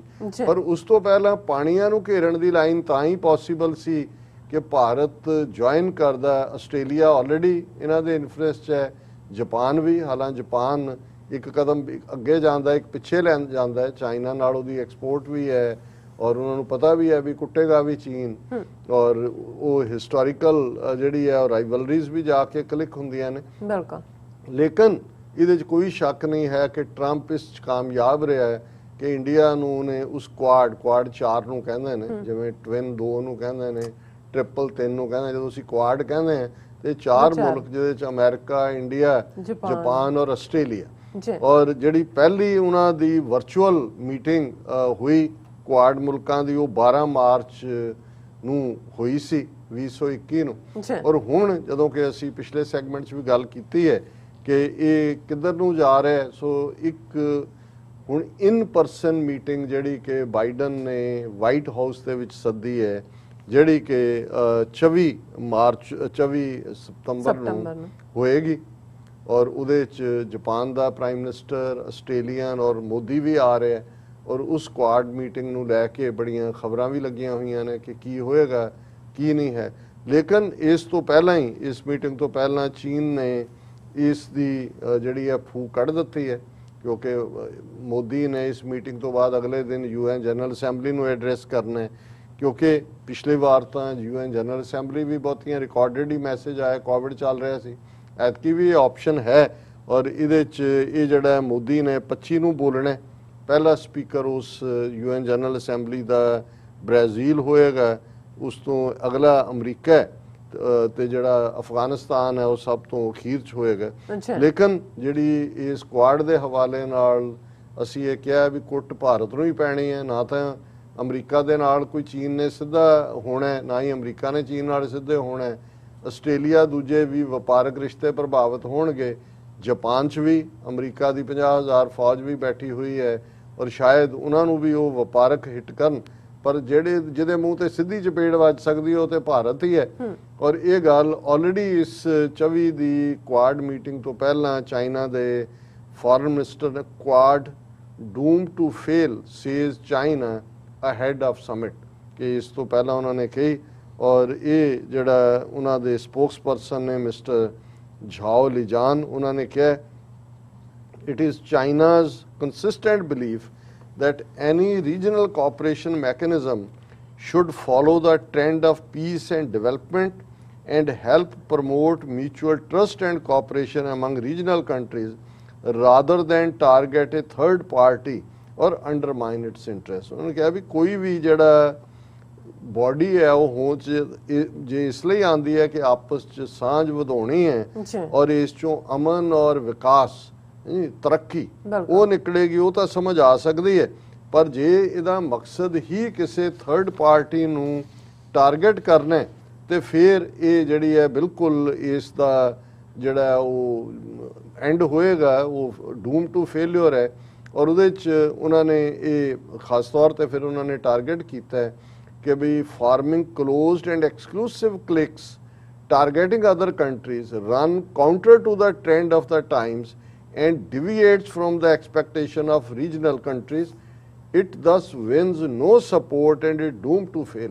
उन्होंने कहा जी रीजन ਦੇ ਵਿੱਚ ਤਰੱਕੀ ਲਈ ਔਰ ਟਰਸਟ ਲਈ ਕੋਈ ਬਾਡੀ ਬਣਦੀ ਸਮਝ ਆ ਸਕਦੀ ਸੀ, ਇਹ ਤਾਂ ਬਿਲਕੁਲ ਜਿਹੜਾ ਚਾਈਨਾ ਨੂੰ ਟਾਰਗੇਟ ਕਰਕੇ ਕੀਤਾ ਗਿਆ। ਔਰ ਇਸ ਤੋਂ ਪਹਿਲਾਂ ਵੀ ਜਿਹੜੇ ਚਾਈਨਾ ਦੇ ਫੋਰਨ ਮਿਨਿਸਟਰ ਵੈਂਗ ਯੀ ਨੇ ਉਹਨਾਂ ਨੇ ਕੁਆਡ ਬਾਰੇ ਕਿਹਾ ਸੀ ਕਿ ਇਹ ਸੀ ਫੋਮ ਹੈ, ਸਮੁੰਦਰ ਦੀ ਝੱਗ ਹੈ, ਜਿਵੇਂ ਝੱਗ ਬਣਦੀ ਹੈ ਨਾਲ ਦੀ ਨਾਲ ਹੀ ਉਹ ਘੁਲ ਜਾਂਦੀ ਹੈ, ਇਵੇਂ ਹੀ ਹੋਏਗਾ ਔਰ ਇਹ ਨਾਲ ਦੀ ਨਾਲ ਹੀ ਜਿਹੜੀ ਹੈ ਡਿਸਿਪੇਟ ਹੋ ਜਾਏਗੀ। ਔਰ ਉਹਨਾਂ ਨੇ ਹੁਣ ਇਹ ਇੰਡੀਆ ਨੂੰ ਵੇਲਡ ਥ੍ਰੈਟ ਵੀ ਹੈ।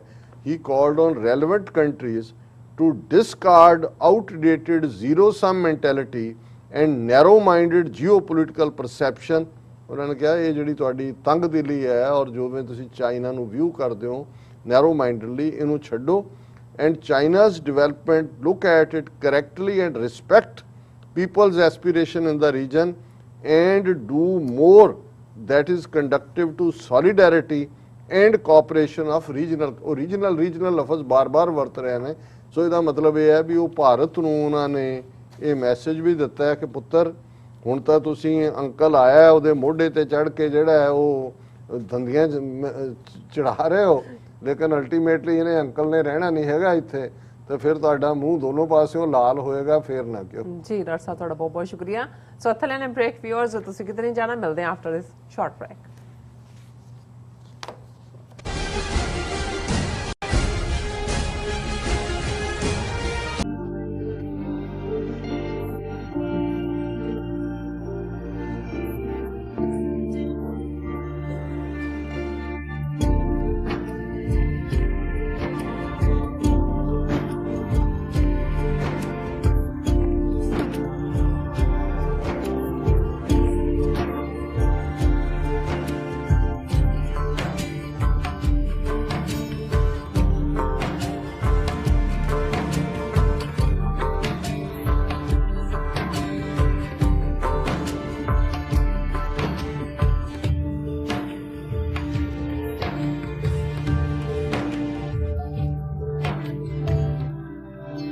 ਕੀ ਤੁਹਾਨੂੰ 30, 40 ਜਾਂ 50 ਦਿਨ ਵੇਟ ਕਰਨੀ ਪੈ ਰਹੀ ਹੈ ਤੁਹਾਡੇ ਚੈੱਕ ਲਈ? ਫਿਰ ਬ੍ਰੋਕਰਾਂ ਪਿੱਛੇ ਭੱਜਦੇ ਫਿਰਦੇ ਹੋ ਪੈਸੇ ਲਈ, ਬਹੁਤ ਜ਼ਿਆਦਾ ਟਾਈਮ ਵੇਸਟ ਹੋ ਜਾਂਦਾ ਇੱਦਾਂ ਤਾਂ। ਜੇ ਤੁਸੀਂ ਅੱਜ ਹੀ ਪੈਸੇ ਲੈਣੇ ਤਾਂ ਬੌਬਟੇਲ ਨੂੰ ਕਾਲ ਕਰੋ। ਬੌਬਟੇਲ ਤੁਹਾਡੀਆਂ ਇਨਵੋਇਸਿਸ ਸੇਮ ਡੇ ਫੰਡ ਕਰ ਸਕਦੇ ਹਨ for a small fee, no contract, no reserve and no hidden fees। ਅੱਜ ਹੀ ਕਾਲ ਕਰੋ ਬੌਬਟੇਲ ਨੂੰ ਤੇ ਤੁਹਾਡਾ ਪਹਿਲਾ ਮਹੀਨਾ ਫ੍ਰੀ। 410 204 2084 ਅਗੇਨ 410 204 2084।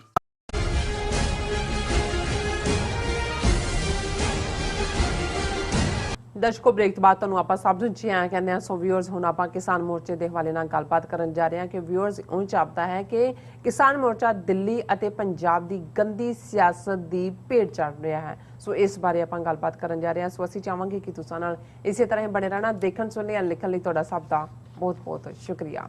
ਜੀ ਡਾਕਟਰ ਸਾਹਿਬ ਕੀ ਕਹਿਣਾ ਚਾਹੋਗੇ ਇਸ ਮੁੱਦੇ ਬਾਰੇ? ਦੇਖੋ ਸਾਡੇ ਵਿਊਅਰਸ ਖਾਸ ਤੌਰ ਤੇ ਸਿੱਖ ਕੌਮ ਵੱਲੋਂ ਇਹ ਬਹੁਤ ਵਾਰ ਹੋਏਗਾ ਕਿ ਜੀ ਤੁਸੀਂ ਕਿਸਾਨਾਂ ਦੇ ਉੱਤੇ ਵੀ ਗੱਲ ਕਰੋ, ਜ਼ਿਆਦਾ ਕਰੋ। ਦੇਖੋ ਸਾਡੀਆਂ ਹਮਦਰਦੀਆਂ ਉਹ ਧਰਤੀ ਦੇ ਪੁੱਤਰ ਪੁੱਤਰੀਆਂ ਨੇ, ਅਸੀਂ ਉਹਨਾਂ ਦੀ ਪੇਨ ਨੂੰ ਮਹਿਸੂਸ ਕਰਦੇ ਹਾਂ। ਕਿੰਨਾ ਵਕਤ ਗੁਜ਼ਰ ਗਿਆ, ਦਿੱਲੀ ਦੀਆਂ ਬਰੂਹਾਂ ਤੇ ਹਰਿਆਣੇ 'ਚ ਕਰਨਾਲ ਦੇ STM ਦੇ ਵਰਤਾਰੇ ਨੂੰ ਲੈ ਕੇ ਮੋਰਚਾ ਲੱਗਾ, ਉਸ ਦੇ ਵਿੱਚ ਵੀ ਤੁਸੀਂ ਫਰੰਟ ਦੇ ਉੱਤੇ ਸਿੱਖ ਦੇਖਦੇ ਹੋ। ਜੇ ਲੰਗਰ ਦੀ ਗੱਲ ਹੈ ਤੇ ਉਹ ਵੀ, ਔਰ ਜਿਹੜੀ ਸਫਰਿੰਗ ਹੈ, ਲਾਠੀ ਚਾਰਜ ਹੈ, ਸਫਰ ਕਰ ਰਹੇ ਨੇ। ਹੁਣ ਜਿਹੜਾ ਝੋਨੇ ਨਾਲ ਜਿਹੜਾ ਉਹ ਜੁੜਿਆ ਹੋਇਆ ਵਕਤ ਹੈ, ਵੀ ਵਾਪਸ ਆਉਂਦੇ ਨੇ, ਫਿਰ ਦੂਸਰੇ ਪਹੁੰਚ ਜਾਂਦੇ ਨੇ। ਇੱਕ ਲਗਾਤਾਰਤਾ ਦੇ ਨਾਲ ਪ੍ਰੋਸੈਸ ਚੱਲ ਰਹੀ ਹੈ। ਪਰ ਸਾਨੂੰ ਪਹਿਲੇ ਦਿਨ ਤੋਂ ਹੀ ਇਸ ਗੱਲ ਦਾ ਅਹਿਸਾਸ ਸੀ, ਹੁਣ ਵੀ ਹੈ। ਹਾਲਾਂ ਅਸੀਂ ਇਹ ਅਰਦਾਸ ਹੀ ਕਰ ਸਕਦੇ ਹਾਂ ਕਿ ਕੋਈ ਕਰਾਮਾਤ ਵਾਪਰੇ, ਇਹਨਾਂ ਨੂੰ ਸਮਝ ਆ ਜਾਏ ਜਾਂ ਦੂਜਾ ਹੋਏ। ਪਰ ਦੇਖੋ ਆਮ ਲੋਕ, ਭਾਵੇਂ ਉਹ ਜਿਹੜੀਆਂ ਐਜੀਟੇਸ਼ਨਸ ਕੋਈ ਸਿਆਸੀ ਮਫਾਦ ਲਈ ਵੀ ਲੋਕ ਕਰਦੇ ਨੇ, ਆਮ ਲੋਕ ਤਾਂ ਫੇਥ ਦੇ ਨਾਲ ਜੁੜਦੇ ਨੇ, ਉਹ ਕੌਮ ਨੂੰ ਪਿਆਰ ਕਰਦੇ ਨੇ, ਆਪਣੀ ਧਰਤੀ ਨੂੰ ਪਿਆਰ ਕਰਦੇ ਨੇ, ਆਪਣੇ ਹੱਕਾਂ ਲਈ ਖਲੋਣਾ ਜਾਣਦੇ ਨੇ ਔਰ ਖਲੋਣਾ ਚਾਹੁੰਦੇ ਨੇ। ਪਰ ਅਲਟੀਮੇਟਲੀ ਜਿਹੜੇ ਡਰਟੀ ਪੋਲੀਟੀਸ਼ੀਅਨਸ, ਉਹ ਭਾਵੇਂ ਪਾਰਟੀਆਂ ਦੇ ਹੋਣ ਜਾਂ ਜਿਸ ਮੋਰਚੇ ਜੋ ਜੇ ਈਵਨ ਕਿਸਾਨ ਐਜੀਟੇਸ਼ਨ ਦੇ ਹਵਾਲੇ ਨਾਲ ਵੀ ਲੀਡਰਸ਼ਿਪ ਕਹਿਣਾ ਹੋਏ, ਤਾਂ ਮੈਂ ਸਮਝਦਾ ਵੀ ਉਹ ਜਾਂ ਕਾਮਰੇਡਾਂ ਨੇ ਜਿਸ ਢੰਗ ਨਾਲ 26 ਜਨਵਰੀ ਦੀਆਂ ਘਟਨਾਵਾਂ ਤੋਂ ਬਾਅਦ ਕੋਰ ਯੂਥ ਗਰੁੱਪ ਨੂੰ, ਸਿੱਖ ਇੰਸਪੀਰੇਸ਼ਨ ਨੂੰ ਲਾਂਭੇ ਕਰਨ ਦੀ ਕੋਸ਼ਿਸ਼ ਕੀਤੀ, ਉਹ ਜੋਗਿੰਦਰ ਯਾਦਵ ਵਰਗੇ ਲੋਕ ਹੋਣ, ਰਾਜੇਵਾੜ ਵਰਗੇ ਹੋਣ, ਜਿਹੜੇ ਜੇ ਗੰਨੇ ਦੀ ਕੀਮਤ 5-7 ਰੁਪਏ ਵਧਾ ਦਿੱਤੀ ਜਾਂਦੀ ਆ ਤਾਂ ਪੂਰਾ ਗਰੁੱਪ ਲੈ ਕੇ ਜਾ ਕੇ ਅਮਰਿੰਦਰ ਦੇ ਮੂੰਹ 'ਚ ਬਰਫੀ ਪਾ ਰਿਹਾ ਕਿ ਜੀ ਬਹੁਤ ਵੱਡੀ ਵਿਕਟਰੀ ਹੋ ਗਈ। ਇਹਦਾ ਮਤਲਬ ਇਹ ਹੈ ਵੀ ਤੁਹਾਨੂੰ ਆਪਣੀ ਤਾਕਤ ਦਾ ਅਹਿਸਾਸ ਹੀ ਨਹੀਂ ਹੈ, ਤੇ ਜਾਂ ਤੁਸੀਂ ਹੋਈ 2 ਕੌਡੀ ਦੇ, ਤੇ ਤੁਹਾਨੂੰ ਜੇ ਕੌਡੀਆਂ ਵਾਲੇ ਨੂੰ ਕਿਸੇ ਨੂੰ ਕੋਈ ਨਜ਼ਰ ਆਏ ਕਿ ਕਿਸੇ ਕੋਲ ਰੁਪਈਏ ਨੇ ਚਾਂਦੀ ਦੇ, ਤਾਂ ਉਹ ਸਮਝਦਾ ਉਹੀ ਬਾਦਸ਼ਾਹ ਹੈ। ਸੋ ਉਹਨਾਂ ਨੇ ਆਪਣੇ ਵਕਾਰ ਨੂੰ ਵੀ, ਔਰ ਹੌਲੀ ਹੌਲੀ ਹਕੂਮਤ BJP ਦੀ ਸਭ ਤੋਂ ਗੰਦੀ ਸਿਆਸਤ, ਉਹ ਤਾਂ ਦੇਖਦੇ ਨੇ ਕਿ ਜੇ ਕਿਸਾਨਾਂ ਨੂੰ ਤੁਸੀਂ ਜਿੱਤ ਹੈਂਡਓਵਰ ਕਰਦੇ ਹੋ ਤੇ ਉਹ ਲੜਾਈ ਸਿੱਖਾਂ ਦੇ ਖਿਲਾਫ ਲੜ ਰਹੀ ਹੈ ਹਕੂਮਤ। ਉਹਨਾਂ ਨੂੰ ਕਿਸਾਨ ਨਜ਼ਰ ਨਹੀਂ ਆਉਂਦੇ, ਉਹਨਾਂ ਨੂੰ ਨਾ ਟਕੈਤ ਨਜ਼ਰ ਆਉਂਦੇ ਨੇ ਜਾਂ ਕੋਈ ਹੋਰ। ਉਹਨੂੰ ਪਤਾ 80% ਤੋਂ ਜ਼ਿਆਦਾ ਜਿਹੜੀ ਤਾਕਤ ਹੈ ਸਾਰੀ ਉਹ ਸਿੱਖ ਕਿਸਾਨਾਂ ਦੀ ਹੈ, ਤੇ ਮੋਟੀਵੇਸ਼ਨ ਵੀ ਸਿੱਖੀ ਹੈ। ਔਰ ਨਹੀਂ ਤਾਂ ਅਦਰਵਾਈਜ਼ ਤਾਂ ਹੁਣ ਤੱਕ ਉਹਨਾਂ ਨੇ ਖਿਲਾਰਿਆ ਹੋਣਾ ਸੀ ਉਹ ਸਾਰੇ ਪਾਰਟ ਨੂੰ। ਲੇਕਿਨ ਉਹ ਵੀ ਕਹਿੰਦੇ ਨੇ ਕਿ ਵੀ ਇਹਨਾਂ ਨੂੰ ਸਲੋ ਡੈਥ ਬਜਾਏ ਕਿ ਇਹਨਾਂ ਨਾਲ ਸਿੱਧੀ ਟੱਕਰ ਲੈ ਕੇ ਆਪਣੀ ਜਿਹੜੀ ਹੈ ਉਹ ਜਲੂਸ ਕਢਾਉਣ ਦੇ, ਜਾਂ ਸਿੱਖਾਂ ਨੂੰ ਡਾਇਰੈਕਟ ਚੈਲੰਜ ਸਮਝ ਆ ਜਾਂਦਾ ਔਰ ਉਹ ਫਿਰ ਛੱਡਦੇ ਨਹੀਂ ਹੈ। ਉਹਨਾਂ ਨੇ ਵੀ ਕਿਹਾ ਵੀ ਇਹਨਾਂ ਨੂੰ light them die their own death, ਇਹਨਾਂ ਨੂੰ ਲੂਜ਼ ਰੋਪ ਦੇਈ ਜਾਓ। ਹਾਲਾਂਕਿ ਹੁਣ ਉਹਨਾਂ ਨੂੰ ਇਹ ਲੱਗਣ ਲੱਗ ਗਿਆ ਵੀ ਸ਼ਾਇਦ ਇਹ ਉਨੇ ਇੱਕ ਸਿਮਟ ਗਏ ਨੇ, ਆਪਸ ਦੇ ਵਿੱਚ ਵੀ ਖਿੱਚ ਧੂ ਹੈ, ਜੋਗਿੰਦਰ ਯਾਦਵ ਵਰਗੇ ਲੋਕ ਵੀ ਵਿੱਚ ਵਾੜੇ ਹੋਏ ਨੇ, ਔਰ ਅਜੀਤ ਡੋਵਲ ਦਾ ਖਾਸਮ ਖਾਸ ਕੈਪਟਨ ਅਮਰਿੰਦਰ ਜਿਹੜਾ ਮੋਦੀ ਦੀਆਂ ਨੀਤੀਆਂ ਮੁਤਾਬਕ ਹੀ ਇਹ ਸਾਰੀ ਐਜੀਟੇਸ਼ਨ ਨੂੰ ਵੀ ਜਿਹੜਾ ਉਹ ਹੈਂਡਲ ਕਰ ਰਿਹਾ ਸੀ। ਹੁਣ ਉਹਦਾ ਵੀ ਜਿਹੜੀ ਤੁਸੀਂ ਬੋਲਬਾਣੀ ਦੇਖੋ ਤੇ ਉਹ ਡਿਫਰੈਂਟ ਹੁੰਦੀ ਜਾਪਦੀ ਹੈ। ਉਹਨੇ 3-4 ਦਿਨ ਪਹਿਲਾਂ ਕਿਹਾ ਜੀ ਕਿਸਾਨ ਕਿਹਦੇ ਖਿਲਾਫ ਲਾ ਰਹੇ ਨੇ ਮੋਰਚੇ, ਲੱਗਣਾ ਤਾਂ BJP ਦੇ ਖਿਲਾਫ ਸੀ ਦਿੱਲੀ 'ਚ, ਤਾਂ ਆਪਣਾ ਹੀ ਨੁਕਸਾਨ ਕਰ ਰਹੇ ਨੇ। ਦੇਖੋ ਇੰਨੇ ਜਿਹੜੇ ਉਹ ਸਿਲੋ ਨੇ, ਸਾਈਲੋ ਕੇ ਸਿਲੋ, ਜਿਹੜੇ ਮੋਗੇ 'ਚ ਫਲਾਣਾ, ਜਿਨ੍ਹਾਂ ਦੇ ਉੱਤੇ ਇੰਨੇ 1000 ਟਨ ਉਹਦੇ ਚੰਨ ਪਿਆ, 380 ਕਰੋੜ ਦਾ ਸਮਾਨ ਹੈ, ਕਿਰਾਇਆ ਤਾਂ ਉਹਦਾ ਪੰਜਾਬ ਨਹੀਂ, ਉਹ ਸਰਕਾਰੀ ਐਕਚੈਕਰ ਤੇ ਪੈ ਰਿਹਾ ਹੈ। ਉਹਨਾਂ ਨੂੰ ਰੋਕਣ ਦਾ ਕੀ ਫਾਇਦਾ? ਐਜੀਟੇਸ਼ਨ ਤਾਂ ਦਿੱਲੀ 'ਚ ਹੈ, ਪੰਜਾਬ ਨੂੰ ਬੰਦ ਕਰਨ ਦਾ ਕੀ ਫਾਇਦਾ? ਹੁਣ ਉਹਦੇ ਥੱਲੇ ਜ਼ਾਹਰ ਹੈ ਕਿ ਵੀ ਇਹ ਪਹਿਲੀ ਵਾਰ ਹੈ ਕਿ ਓਪਨਲੀ ਇਸ ਕਿਸਮ ਦੀ ਕੋਈ ਗੱਲ ਜਿਹੜੀ ਹੈ ਉਹ ਕਹਿਣ ਦੀ ਕੋਸ਼ਿਸ਼ ਕੀਤੀ ਗਈ। ਕਿਸਾਨਾਂ ਨੇ ਰਿਐਕਟ ਕੀਤਾ, ਲੀਡਰਸ਼ਿਪ ਨੇ। ਉਹਨਾਂ ਨੇ ਕਿਹਾ ਕਿ ਪੰਜਾਬ ਚੀਫ ਮਿਨਿਸਟਰ ਫੀਅਰਸ ਪੋਲ ਲਾਸਿਸ, ਕਲੇਮਸ ਸੰਯੁਕਤ ਕਿਸਾਨ ਮੋਰਚਾ ਕਿ ਵੀ ਇਹ ਉਹਨਾਂ ਨੇ ਲੱਗ ਰਿਹਾ। ਪਰ ਇਧਰੋਂ ਉਹਨਾਂ ਨੇ ਕਾਫੀਆ ਕੱਸਣਾ ਵੀ ਸ਼ੁਰੂ ਕੀਤਾ। ਜਿਉਂ ਹੀ ਅਮਰਿੰਦਰ ਨੇ ਇਹ ਕਿਹਾ, ਉਹਦਾ ਕ੍ਰਿਟਿਸਿਜ਼ਮ ਹੋਇਆ। ਸੁਸ਼ੀਲ ਵਿਜ ਜਿਹੜਾ ਉਹਨਾਂ ਦਾ ਭੌਂਕਾ ਹੈ ਖੱਟੜ ਸਰਕਾਰ ਦਾ, ਉਹਨੇ ਕਿਹਾ ਦੇਖੋ ਜੀ ਅਸੀਂ ਤਾਂ ਪਹਿਲਾਂ ਹੀ ਕਹਿੰਦੇ ਸੀ ਵੀ ਅਮਰਿੰਦਰ ਇੰਸਟੀਗੇਟ ਕਰ ਰਿਹਾ, ਹੁਣ ਉਹ ਆਪਣੇ ਟਿਕਾਣੇ ਆ ਕੇ। ਪਰ ਇਧਰੋਂ ਉਹਨਾਂ ਨੇ ਹੁਣ ਇਹਨੂੰ ਇੱਕ ਪਬਲਿਕ ਡਿਸਕੰਟੈਂਟ ਇਸ਼ੂ ਵੀ ਬਣਾਉਣਾ ਸ਼ੁਰੂ ਕਰ ਦਿੱਤਾ ਹੈ। National Human Right Commission issues notice to 4 states over adverse impact of farmer protest at Delhi border। ਕਿ ਜੀ ਉਹਨਾਂ ਨੇ ਹੁਣ ਨੈਸ਼ਨਲ ਹਿਊਮਨ ਰਾਈਟ ਕਮਿਸ਼ਨ ਕੌਣ ਹੈ, ਉਹੀ ਮੋਦੀ ਸਰਕਾਰ ਦਾ ਹੈ। ਉਹਨਾਂ ਨੇ ਦਿੱਲੀ, ਉੱਤਰ ਪ੍ਰਦੇਸ਼, ਹਰਿਆਣਾ ਤੇ ਰਾਜਸਥਾਨ ਗਵਰਨਮੈਂਟ ਨੂੰ ਜਿਹੜੇ ਨੋਟਿਸ ਜਾਰੀ ਕੀਤੇ ਨੇ। ਉਹਨਾਂ ਨੇ ਕਿਹਾ ਜੀ industrial units and transportation being affected by outgoing farmers protest, ਕਿ ਇਹ ਪ੍ਰਭਾਵਿਤ ਹੋ ਰਹੇ ਨੇ। ਔਰ ਉਹਨਾਂ ਨੇ ਕਿਹਾ ਜੀ 9000 ਇੰਡਸਟਰੀਅਲ ਯੂਨਿਟਸ ਔਰ ਟਰਾਂਸਪੋਰਟੇਸ਼ਨ ਜਿਹੜੇ ਨੇ ਉਹ ਇਫੈਕਟ ਹੋ ਰਹੇ ਨੇ। ਔਰ ਇਸ ਸਾਰੇ ਚੋਂ ਆਮ ਲੋਕ ਵੀ, ਕੰਮਿਊਟਰਸ, patients, physically challenged people, senior citizens, they are suffering due to heavy congestion on roads। ਔਰ ਇਹ ਜਿਹੜਾ ਹੈ ਇਸ ਦੇ ਲਈ ਉਹਨਾਂ ਨੇ ਕਿਹਾ ਵੀ ਸਾਨੂੰ ਦੱਸਿਆ ਜਾਏ ਕਿ ਵੀ ਇਹ ਤੁਸੀਂ ਕੀ ਕਰ ਰਹੇ ਹੋ। ਮਤਲਬ ਇਹ ਹੈ ਕਿ ਜੇ ਹੁਣ ਸੈਂਟਰ ਇਹ ਸਮਝਦਾ ਹੈ ਕਿ ਵੀ ਜੇ ਅਸੀਂ ਕ੍ਰੈਕਡਾਊਨ ਵੀ ਕਰੀਏ ਉਹਦੀ ਗਰਾਊਂਡ ਅਸੀਂ ਤਿਆਰ ਕਰ ਲਈ ਹੈ, ਹਿਊਮਨ ਰਾਈਟ ਕਮਿਸ਼ਨ ਨਾਲ ਹੀ ਆਉਣ ਵਾਲੇ ਦਿਨਾਂ 'ਚ ਕੁਝ ਹੋਰ ਵੀ ਖਬਰ ਲਵਾ ਦੇਣਗੇ। ਔਰ ਦੂਸਰੇ ਪਾਸੇ ਵਿਦਨ ਸਿਰ ਫਟੋਲ ਵੀ ਸ਼ੁਰੂ ਕਰਵਾਈ ਹੋਈ ਹੈ। ਔਰ ਇਹ ਜਿਹੜਾ ਜਦੋਂ ਹੁਣ ਇਹ ਅਮਰਿੰਦਰ ਨੇ ਕਿਹਾ, ਕਿਸਾਨਾਂ ਨੇ ਰਿਐਕਟ ਕੀਤਾ, ਉਹ ਕਹਿ ਰਿਹਾ political twist by farmers to my appeal to call off protest in Punjab is unfortunate. ਔਰ ਉਸ ਤੋਂ ਪਹਿਲਾਂ ਉਹ ਕਹਿ ਕੇ ਹਟਿਆ ਸਟਰ ਹਰਟਿੰਗ ਪੰਜਾਬ ਇਕਨੋਮੀ, ਕਿ ਵੀ ਇਹ ਜਿਹੜੀ ਤੁਹਾਡਾ ਮੋਰਚਾ ਹੈ ਉਹਨਾਂ ਦਾ ਕੁਝ ਨਹੀਂ ਵਿਗਾੜ ਰਿਹਾ, ਇਹ ਤਾਂ ਨੁਕਸਾਨ ਕਰ ਰਿਹਾ ਪੰਜਾਬ ਦਾ ਹੀ। ਦੇਖੋ ਇੰਨਾ ਡੈਮੇਜ ਹੋ ਗਿਆ, ਉਨਾ ਹੋ ਗਿਆ। ਔਰ ਇਹਦੇ ਨਾਲ ਇੱਕ ਪਾਸੇ ਤਾਂ ਮੋਦੀ, ਅਜੀਤ ਡੋਵਲ, ਇਹ ਖੇਡ ਇਹਨਾਂ ਸਾਰਿਆਂ ਨੂੰ ਇੱਕ ਦੂਜੇ ਦੇ ਖਿਲਾਫ ਭੁਗਤਾਨ ਦੀ ਚੱਲ ਰਹੀ ਹੈ। ਦੂਸਰੇ ਪਾਸੇ ਖਬਰ ਆਈ ਜੀ ਗਿਆਨੀ ਜ਼ੈਲ ਸਿੰਘ's grandson ਇੰਦਰਜੀਤ ਸਿੰਘ ਜੁਆਇਨਸ ਬੀਜੇਪੀ। ਹੁਣ ਜ਼ੈਲ ਸਿੰਘ ਉਹ ਜਿਹਨੂੰ ਜਦੋਂ ਪ੍ਰੈਜ਼ੀਡੈਂਟ ਦੇ ਲਈ ਨੋਮੀਨੇਟ ਕੀਤਾ ਕਾਂਗਰਸ ਵਰਕਿੰਗ ਕਮੇਟੀ ਨੇ, ਹੋਮ ਮਿਨਿਸਟਰ ਸੀ ਇੰਡੀਆ ਦਾ, ਔਰ ਪਹਿਲੀ ਪ੍ਰੈਸ ਕਾਨਫਰੰਸ ਕੀਤੀ ਔਰ ਉਹਨੂੰ ਪੁੱਛਿਆ ਗਿਆ ਕਿ ਜੀ ਤੂੰ ਪ੍ਰੈਜ਼ੀਡੈਂਟ ਬਣ ਕੇ ਐਸਾ ਕੀ ਕਰੇਂਗਾ ਜਿਹਨੂੰ ਤੂੰ ਸਮਝਦਾ ਵੀ ਤੇਰੀ ਲੈਗੇਸੀ ਹੋਏਗੀ। ਤੇ ਗਿਆਨੀ ਜ਼ੈਲ ਸਿੰਘ ਨੇ ਕਿਹਾ ਸੀ ਕਿ ਮੈਂ तो नेहरू खानदान का झाड़ू बरदार हूँ। और अगले दिन सारे हेडलाइन सी कि भी हुण नेहरू खानदान का एक झाड़ू बरदार ਪ੍ਰੈਜ਼ੀਡੈਂਟ ਬਣ ਰਿਹਾ। ਹੁਣ ਇਹ ਜਿਹੜਾ ਇਹਦਾ ਪੋਤਾ ਇੰਦਰਜੀਤ ਸਿੰਘ, ਜਿਹਦਾ ਨਾਂ ਕਿਸੇ ਨੇ ਨਾ ਕਦੇ ਸੁਣਿਆ ਨਾ ਦੇਖਿਆ, ਪਰ ਕਿਉਂਕਿ ਬੀਜੇਪੀ ਇਸ ਵੇਲੇ ਪੰਜਾਬ ਦੇ ਵਿੱਚ ਸਿੱਖ ਚਿਹਰੇ ਕੱਢ ਕੇ ਲਿਆ ਰਹੀ ਹੈ, ਆਉਣ ਵਾਲੇ ਦਿਨਾਂ 'ਚ ਹੋਰ ਵੀ ਨਜ਼ਰ ਆਣਗੇ। ਪਰ ਇਸ ਸਾਰੇ 'ਚ ਜਿਹੜਾ ਉਹਦਾ ਗ੍ਰੈਂਡਸਨ ਕਹਿ ਰਿਹਾ, ਔਰ ਜਿਹਦੀ ਗੱਲ ਮੈਨੂੰ ਥੋੜੀ ਦਿਲਚਸਪੀ ਲੱਗੀ, ਉਹ ਕਹਿੰਦਾ ਦੇਖੋ ਮੇਰੇ ਦਾਦੇ ਨਾਲ ਕਾਂਗਰਸ ਨੇ ਕੀ ਕੀਤਾ ਸੀ। ਔਰ ਉਹਨੇ ਕਿਹਾ ਵੀ ਉਹਨੇ ਇਹ ਉਹਦੀ ਚਾਹਨਾ ਸੀ ਕਿ ਮੈਂ ਬੀਜੇਪੀ ਜੁਆਇਨ ਕਰਾਂ। ਔਰ ਇਹ ਇੰਡੀਆ ਦਾ ਬੜਾ ਜ਼ਬਰਦਸਤ ਟ੍ਰੈਂਡ ਆ। ਕੁਲਦੀਪ ਨਈਅਰ ਮਰ ਗਿਆ ਜਰਨਲਿਸਟ, ਉਹ ਉਹਨਾਂ ਨੂੰ ਕੋਟ ਕਰਦਾ ਸੀ ਜਿਹੜੇ ਮਰ ਚੁੱਕੇ ਹੁੰਦੇ ਸੀ ਕਿ ਉਹਨੇ ਮੈਨੂੰ ਇਹ ਗੱਲ ਕਹੀ ਸੀ। ਉਹਨੂੰ ਮੁਰਦੇ ਨੂੰ ਤੁਸੀਂ ਉਠਾ ਕੇ ਤਾਂ ਲਿਆ ਨਹੀਂ ਸਕਦੇ ਕਿ ਵੀ ਉਹ ਕਹੀ ਸੀ ਕਿ ਨਹੀਂ ਕਹੀ ਸੀ। ਕਹਿ ਦਿਓ ਕਿ ਜੀ ਫਲਾਣ ਨੇ ਮੈਨੂੰ ਇਹ ਕਿਹਾ ਸੀ। ਉਹਨੂੰ ਕਹਿੰਦਾ ਮੇਰਾ ਦਾਦਾ ਮੈਨੂੰ ਕਹਿ ਗਿਆ ਸੀ ਕਿ ਤੂੰ ਬੀਜੇਪੀ ਜੁਆਇਨ ਕਰੀ, ਮੈਂ ਤਾਂ ਇਹ ਬੀਜੇਪੀ ਜੁਆਇਨ ਕਰਕੇ ਮੈਂ ਉਹਦੀ ਲਾਸਟ ਵਿਸ਼ ਖਾਹਿਸ਼ ਪੂਰੀ ਕਰ ਦਿੱਤੀ।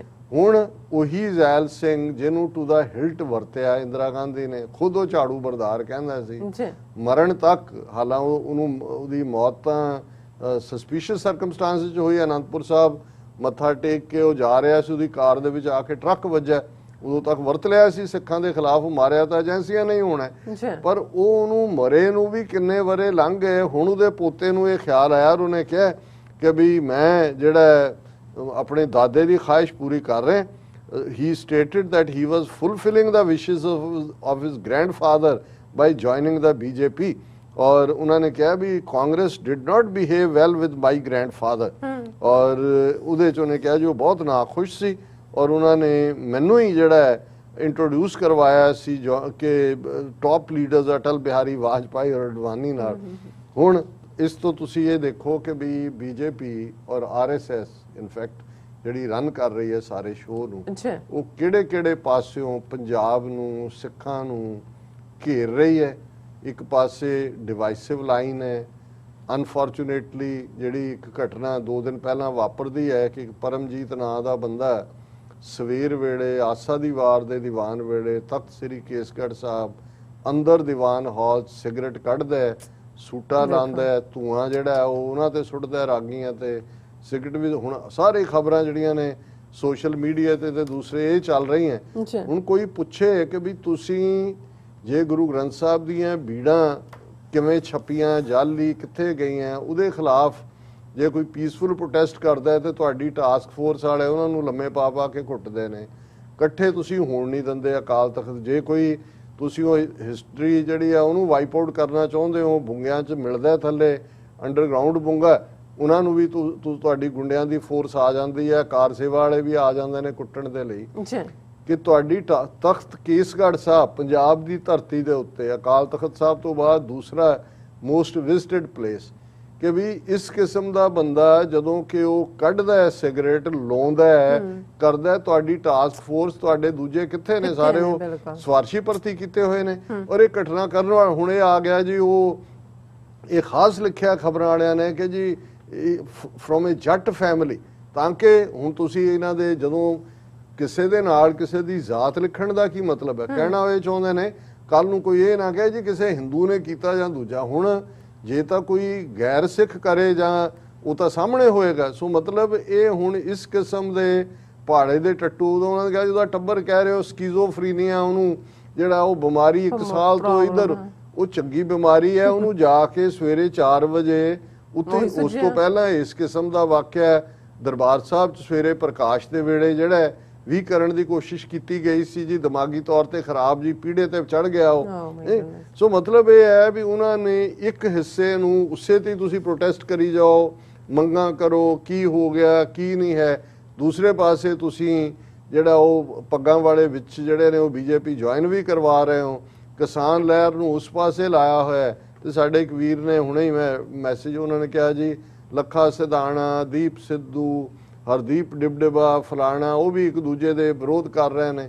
ਉਹ ਵੀ ਜਿਹੜੇ ਨੇ ਟਰੱਕ ਦੀ ਬੱਤੀ ਤੇ ਮਗਰ ਲਾਏ ਹੋਏ ਨੇ ਕਿ ਭਾਈ ਤੁਸੀਂ ਲੱਗੇ ਰਹੋ। ਤੇ ਉਸ ਸਾਰੇ ਚੋਂ ਨਿਕਲੇਗਾ ਕੀ ਇਨ ਦਾ ਐਂਡ?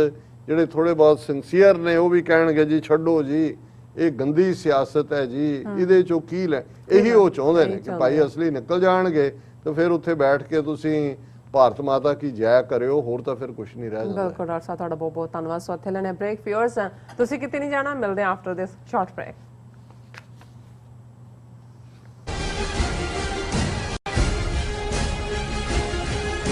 ਪੰਜਾਬ ਇੰਡੀਪੈਂਡੈਂਸ ਰੈਫਰੈਂਡਮ ਦੀਆਂ ਵੋਟਾਂ 31 ਅਕਤੂਬਰ ਨੂੰ ਲੰਡਨ ਤੋਂ ਪੈਣੀਆਂ ਸ਼ੁਰੂ ਹੋਣਗੀਆਂ। ਯੂਕੇ 'ਚ ਵਸਦੇ ਸਿੱਖਾਂ ਨੂੰ ਬੇਨਤੀ ਹੈ ਕਿ ਵੋਟਾਂ ਪਾਉਣ ਲਈ ਵਹੀਰਾਂ ਘੱਤ ਕੇ 31 ਅਕਤੂਬਰ ਨੂੰ ਲੰਡਨ ਪਹੁੰਚੋ।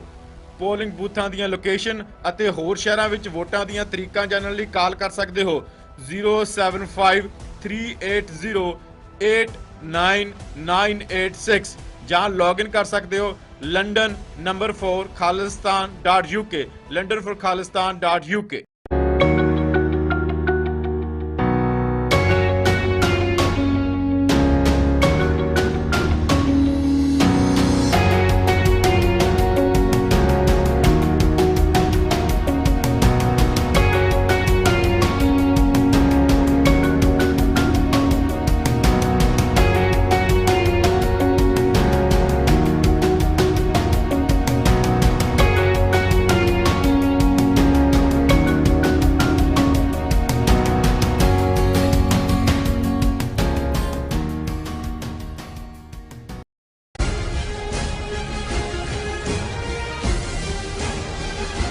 Viewers, welcome back on programme. ਸਵੈਂਡ ਵਾਲੇ ਸੈਕਸ਼ਨ ਦੇ ਵਿੱਚ ਆਪਾਂ ਪਹੁੰਚ ਚੁੱਕੇ ਹਾਂ। ਉਸ ਦੇ ਵਿੱਚ ਆਪਾਂ ਗੱਲਬਾਤ ਕਰਨ ਜਾ ਰਹੇ ਹਾਂ ਕਿ ਯੂਨਾਈਟਿਡ ਨੇਸ਼ਨਸ ਹਿਊਮਨ ਰਾਈਟਸ ਦੀ ਹਾਈ ਕਮਿਸ਼ਨਰ ਵੱਲੋਂ ਪਿਛਲੇ ਦਿਨੀ ਕਸ਼ਮੀਰ ਸੰਬੰਧੀ ਭਾਰਤ ਸਰਕਾਰ ਦੀ ਪਹੁੰਚ ਨੂੰ ਕ੍ਰਿਟੀਸਾਈਜ਼ ਕੀਤਾ ਗਿਆ ਸੀ। ਸੋ ਇਸ ਤੇ ਭਾਰਤ ਸਰਕਾਰ ਦੇ ਨੁਮਾਇੰਦੇ ਨੇ ਸਖਤ ਇਤਰਾਜ਼ ਜਤਾਇਆ ਹੈ।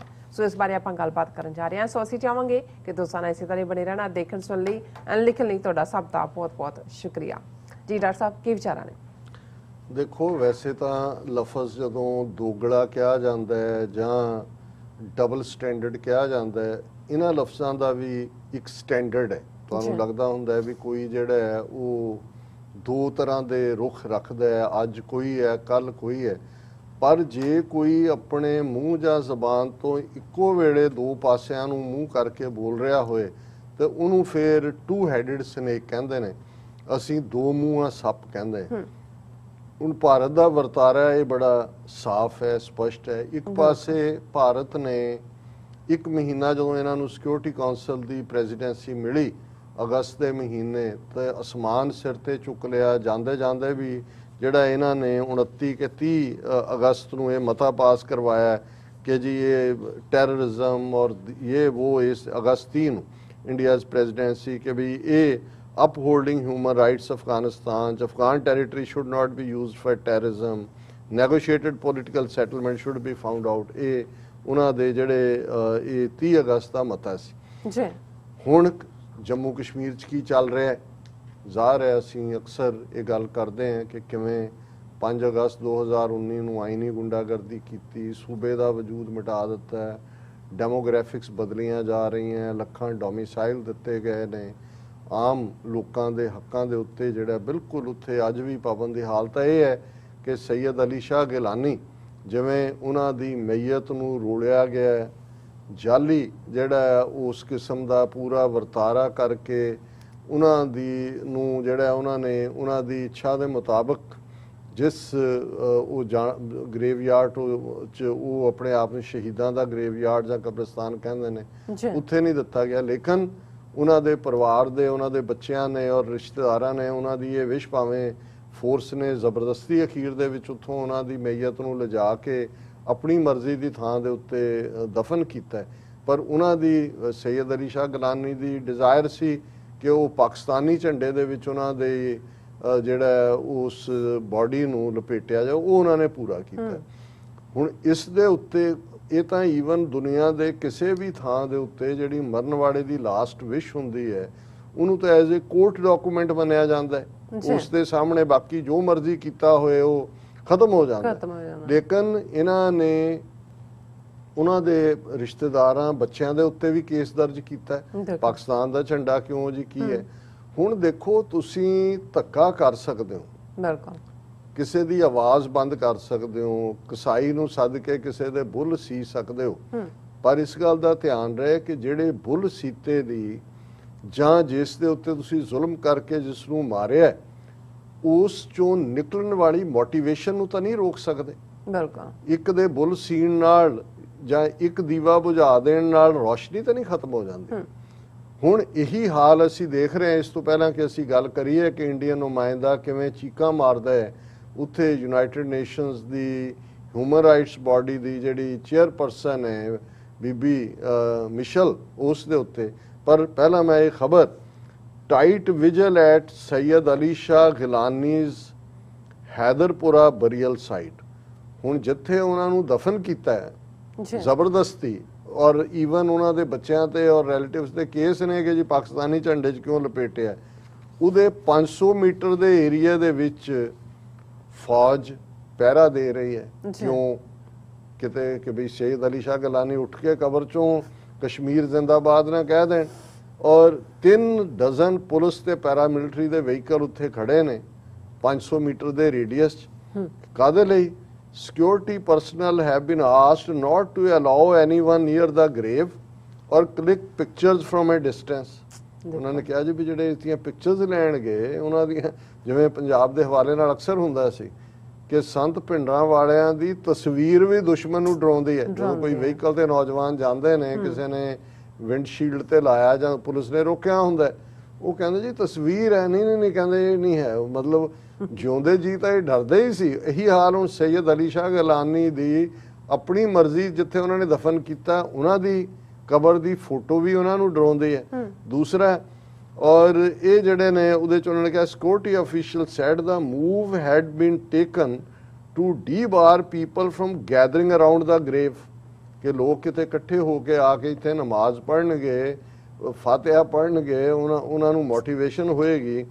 ਔਰ make an attempt to create a memorial by his followers, ਕਿ ਇੱਥੇ ਕੋਈ ਯਾਦਗਾਰ ਹੀ ਨਾ ਬਣਾ ਦੇਣ ਉਹਨਾਂ ਦੀ। ਫਿਰ ਔਰ ਉਹਨਾਂ ਦੇ ਨਾਲ security arrangements have been made in all the lanes leading to the place where the Hurriyat leader was laid to rest on September 2, ਕਿ ਸਾਰੇ ਪਾਸੇ ਜਿਹੜੇ ਨੇ ਉਹਨਾਂ ਨੇ ਉਹ ਸਿਕਿਉਰਿਟੀ ਪੀਪਲ ਜਿਹੜੇ ਨੇ ਉਹ ਡਿਪਲੋਏ ਕੀਤੇ ਹੋਏ ਨੇ ਤਾਂ ਕਿ ਕੋਈ ਨੇੜੇ ਨਾ ਆ ਜਾਏ, ਕੋਈ ਫੋਟੋ ਨਾ ਲੈ ਜਾਏ, ਕੋਈ ਮੈਮੋਰੀਅਲ ਨਾ ਲੈ ਜਾਏ। ਔਰ ਇਹ ਜਿਹੜਾ ਇਹ ਸਾਰੇ ਦੇ ਉੱਤੇ ਹੁਣ ਜਦੋਂ ਕਸ਼ਮੀਰੀਆਂ ਦੀ ਆਜ਼ਾਦੀ ਨੂੰ ਕਿਵੇਂ ਕਰਬ ਕੀਤਾ ਗਿਆ ਹੈ, ਇਸ ਬਾਰੇ ਜਿਹੜਾ India expresses disappointment over unwarranted remarks by UN human rights chief on Kashmir.